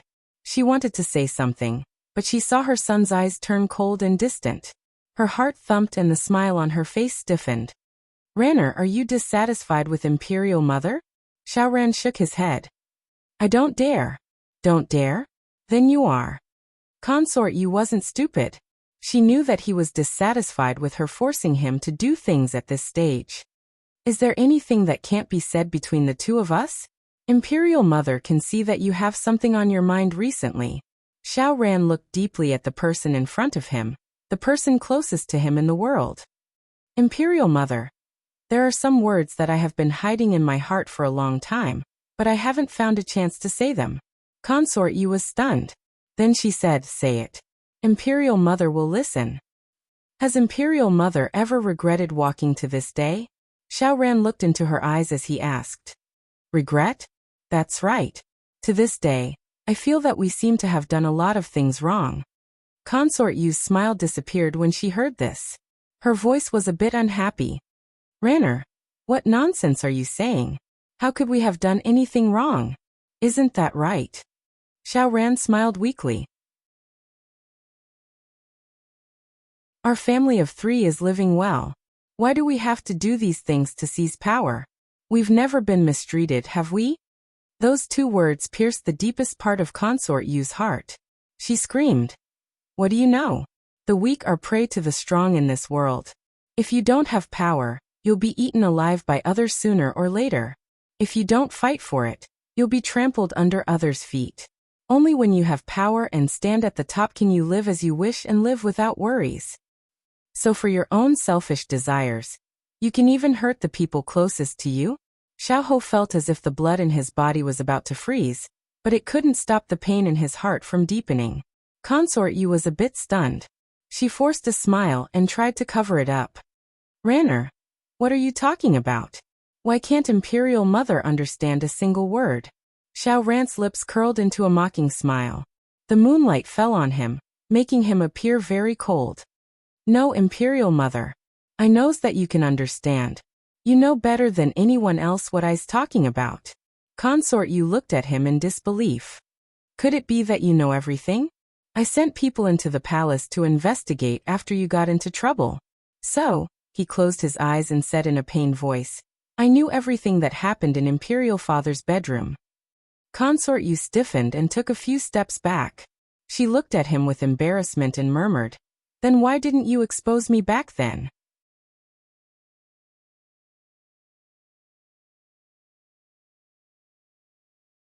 Chapter 1488. Xiao Ren opened his eyes. There were tears in his eyes, and they were filled with immense pain. Because you are my consort mother. She was his consort mother who loved and cared for him the most since he was young. But my most beloved consort mother killed my most respected imperial father with her own hands. Consort mother, do you know how I felt at that time? When he found out the truth, his heart felt like it was being cut by a knife. What kind of earth-shattering feeling was that? What kind of despair and pain?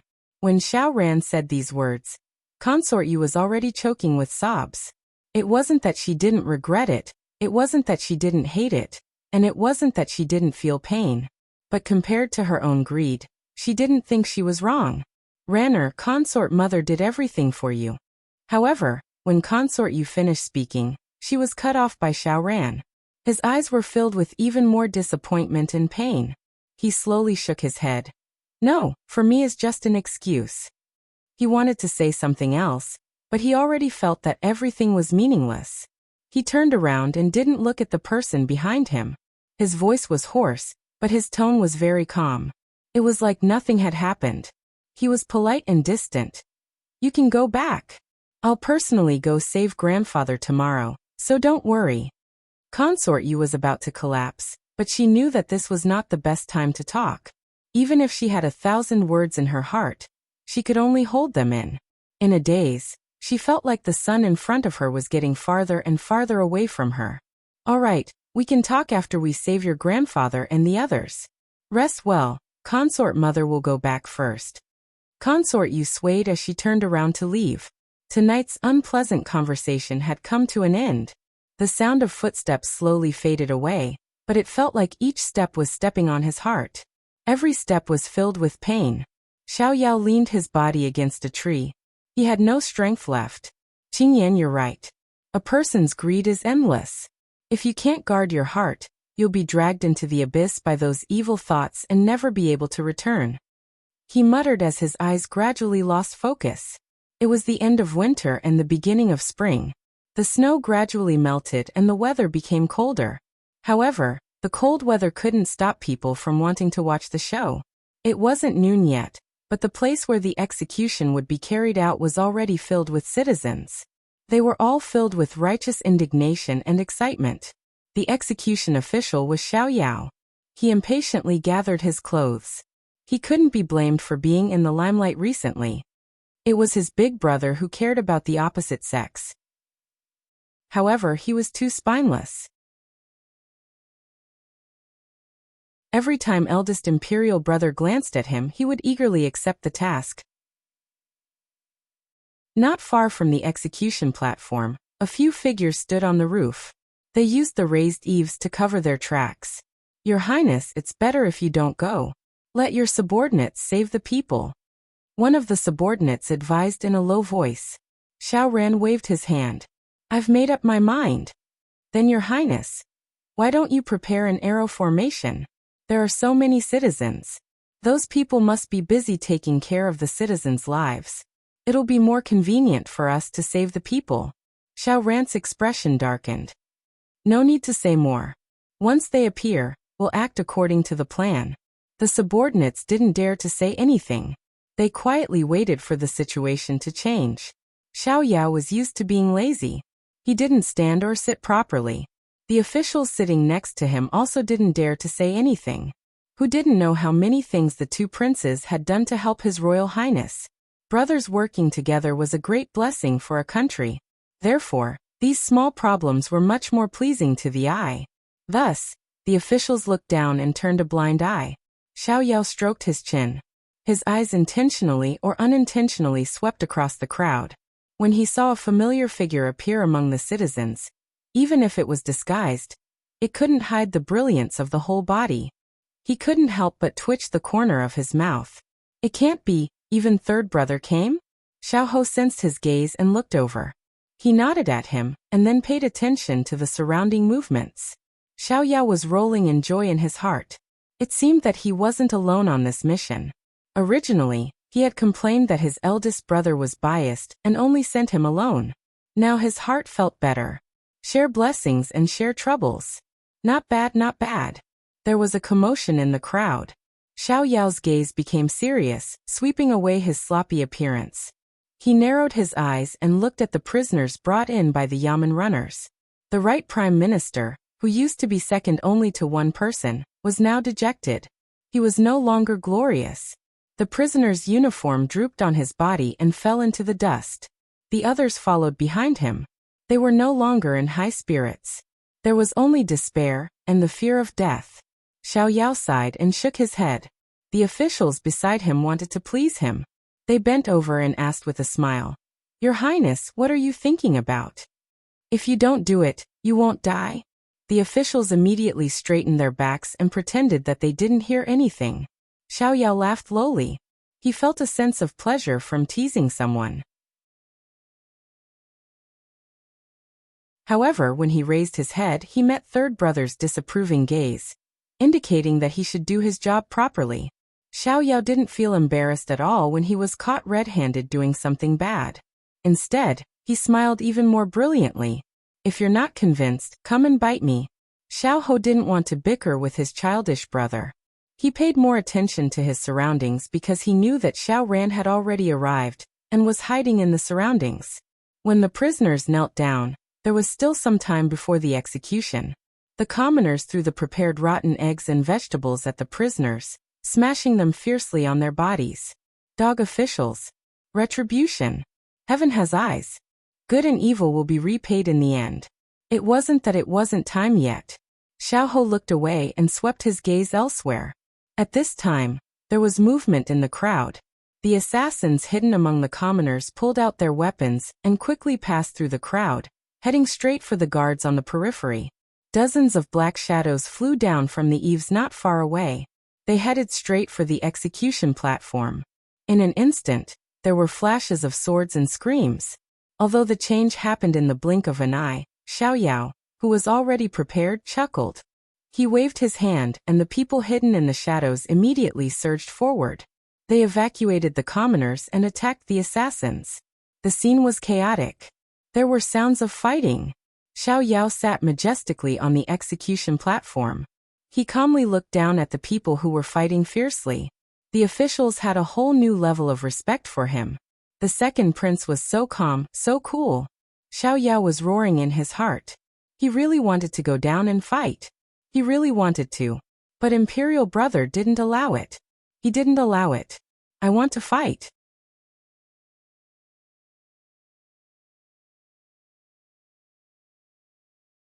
Chapter 1489.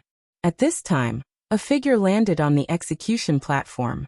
His aura and elegance were different from the other assassins. He was masked, only revealing a pair of calm eyes. He held a long sword in his hand, and his gaze fell on the prisoner on the platform. "Grandfather, Ranner is here to save you." "Ranner, this is a trap. Leave quickly." The right prime minister was surprised and happy, but then he reacted and immediately shouted at him. Xiao sighed in his heart. He knew. There was one more person on the execution platform. Xiao. His expression was gentle, and he held a sword in his hand. It made the elegant young master look more elegant and confident. "Since you're here, why don't you show your true face, my good fourth brother?" Xiao lifted his hand and took off his mask. He smiled lightly. "Long time no see, third brother. Long time no see. I didn't expect to meet you again in such a situation. I'm very sorry." Xiao smiled warmly, as if he was really welcoming his younger brother who had not returned for a long time. Xiao chuckled. "That's right. The past is like smoke. If I hadn't experienced so many things, I wouldn't have been able to see what kind of person third brother is." "Oh, then you can see what kind of person I am?" Xiao seemed to be asking seriously. Xiao frowned slightly, as if he was thinking. "You hide deep and are a gentle knife. This evaluation sounds better than sinister and cunning." Thank you, fourth brother, for giving me face. Xiao smiled faintly. Is that so? Xiao chuckled. Big brother once said that if you want to identify a person, you can't use your eyes and ears. But time will tell you the answer. Xiao was like a good brother who was preaching, sincerely exhorting. Xiao cupped his hands. I've learned. Brothers back and forth, smiling warmly, but there was a knife hidden in their smiles. They had already fought several times. Don't give me this empty talk. Do you still want to fight? If not, I'm going home to eat. After a busy day, he was almost starving to death. I haven't had my breakfast yet. A grumbling voice interrupted. The two of them looked over at the same time. Xiao was twisting his neck and swinging his waist, glaring at the two of them with a grumbling expression. Xiao looked at the chaos around him and smiled. Fourth brother, shall we spar?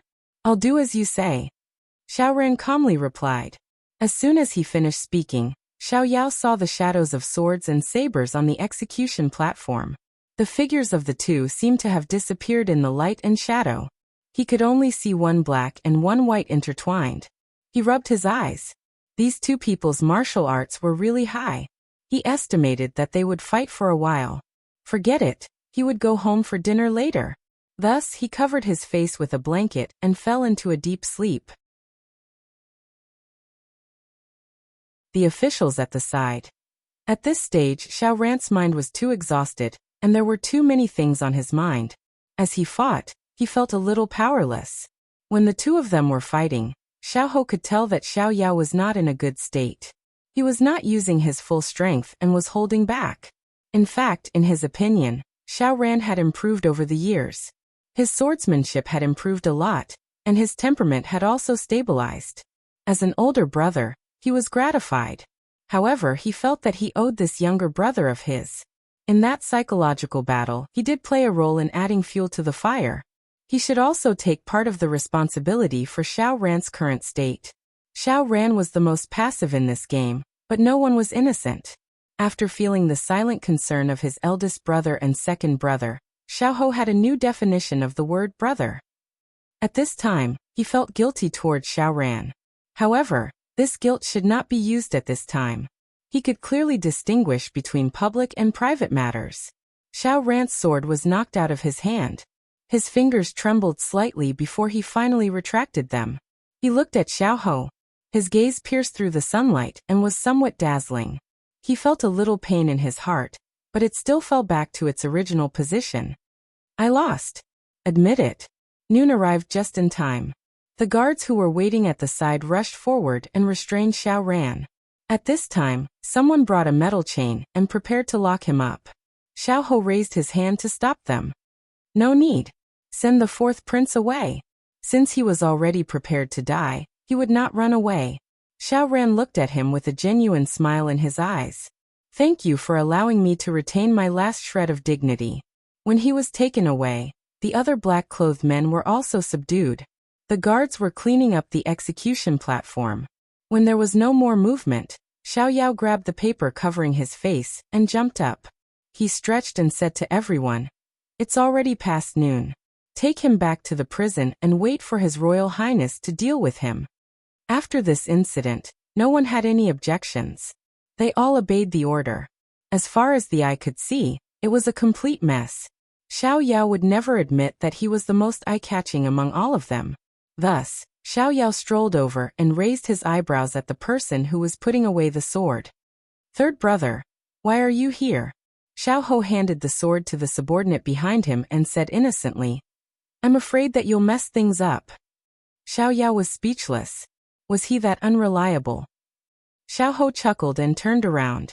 If he was not worried about Xiao's safety, he would not have come. Xiao rubbed his chin. You don't mean what you say. But this brother is really something. I'm going back to eat. I'll leave this mess to you guys to clean up. With that, he strode forward and caught up with the person in front of him.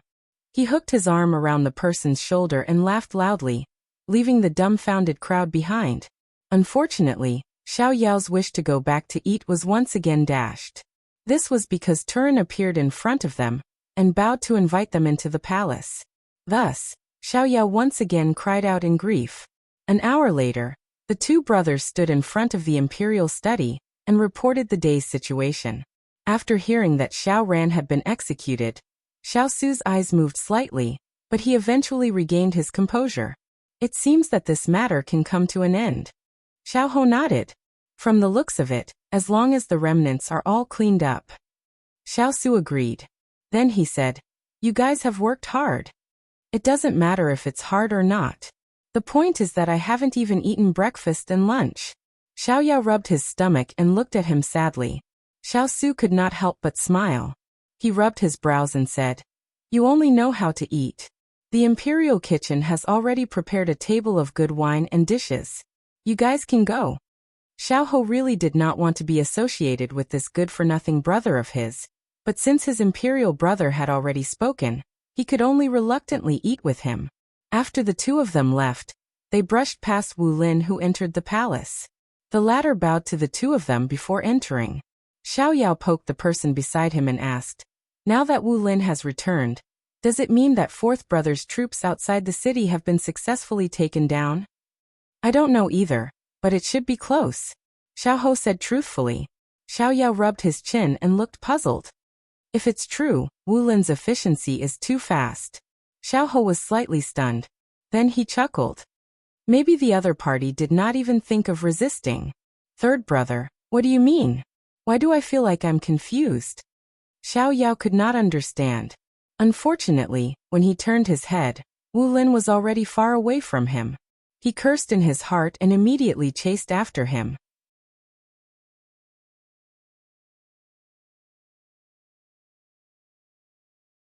Chapter 1490.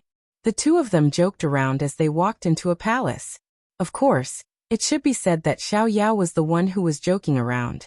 When the two of them entered the palace, the first thing Xiao Yao saw was a table full of exquisite dishes, and he almost pounced on them. Xiao Ho, on the other hand, saw his imperial sister-in-law, Chu Qingyan, sitting at the side with a smile on her face. Xiao Ho stopped Xiao Yao, whose eyes were only filled with dishes, and bowed towards her. This subject brother pays his respects to imperial sister-in-law. Xiao Yao also saw his sister-in-law, who was as beautiful as a flower, and inwardly scolded himself for not having good eyesight. He almost embarrassed himself, but he also quickly smiled and bowed. This subject brother pays his respects to imperial sister-in-law. Chu Qingyan smiled. "We're all family, so there's no need to be so polite. Come and sit. Your imperial brother still has matters to attend to, so let's eat first." The two brothers looked at each other. They didn't expect that this meal wasn't for them, but for the eldest brother and his wife. It looked more like a family feast. The two of them were delighted and sat down naturally. Speaking of which, this is the first time we're eating at the same table. Without those annoying people around, the feeling is really different. Xiao Yao was someone who didn't care about trifles. Since they were all family, he didn't restrict himself and did as he pleased. As he spoke, he filled his brother's cup with wine and poured tea for his sister-in-law. After all, she was pregnant, and drinking wine was harmful to the baby. Chu Qingyan liked Xiao Yao's personality very much. She raised her cup and toasted the two of them. "During this period of time, your imperial brother has enslaved you quite a bit. I know it's been hard on you.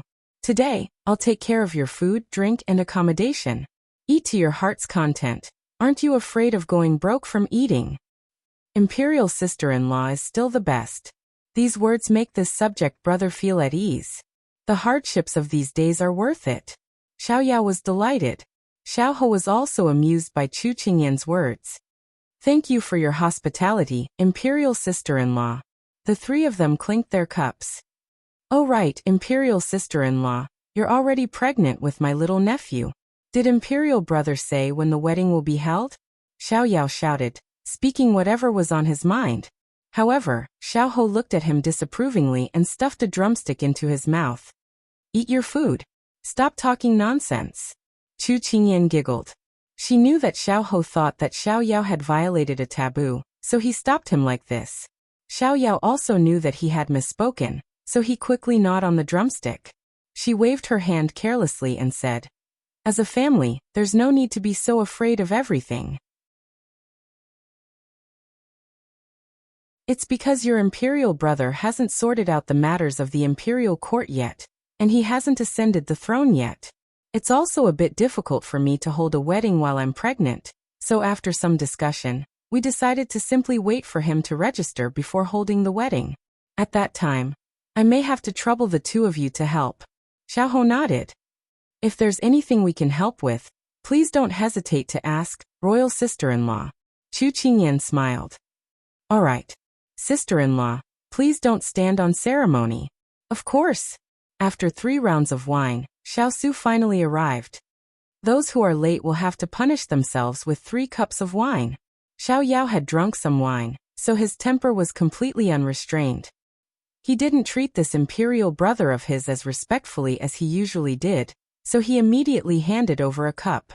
Xiao was also straightforward, downing the 3 cups in one gulp. Xiao smiled satisfactorily at the side. Delightful. Today let's not talk about official matters. Let's just talk about romance. Xiao stood up. His face was slightly red, and his eyes were shining.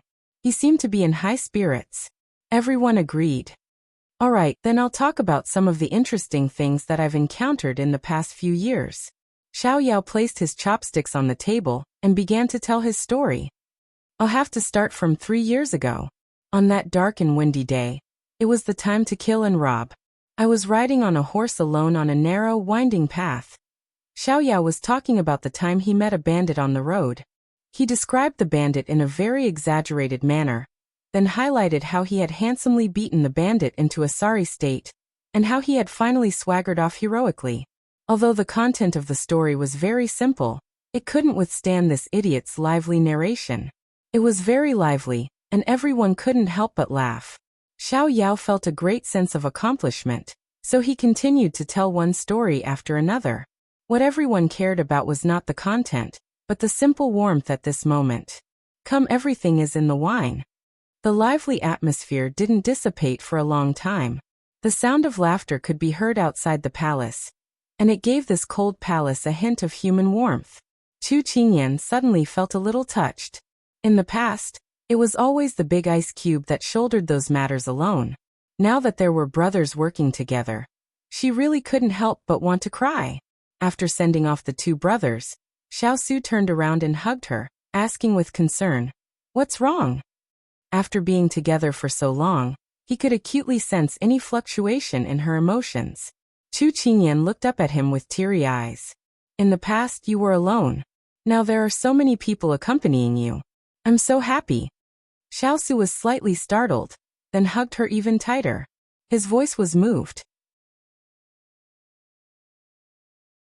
Yes, how lucky I am to have waited until today. We have to be good in the future.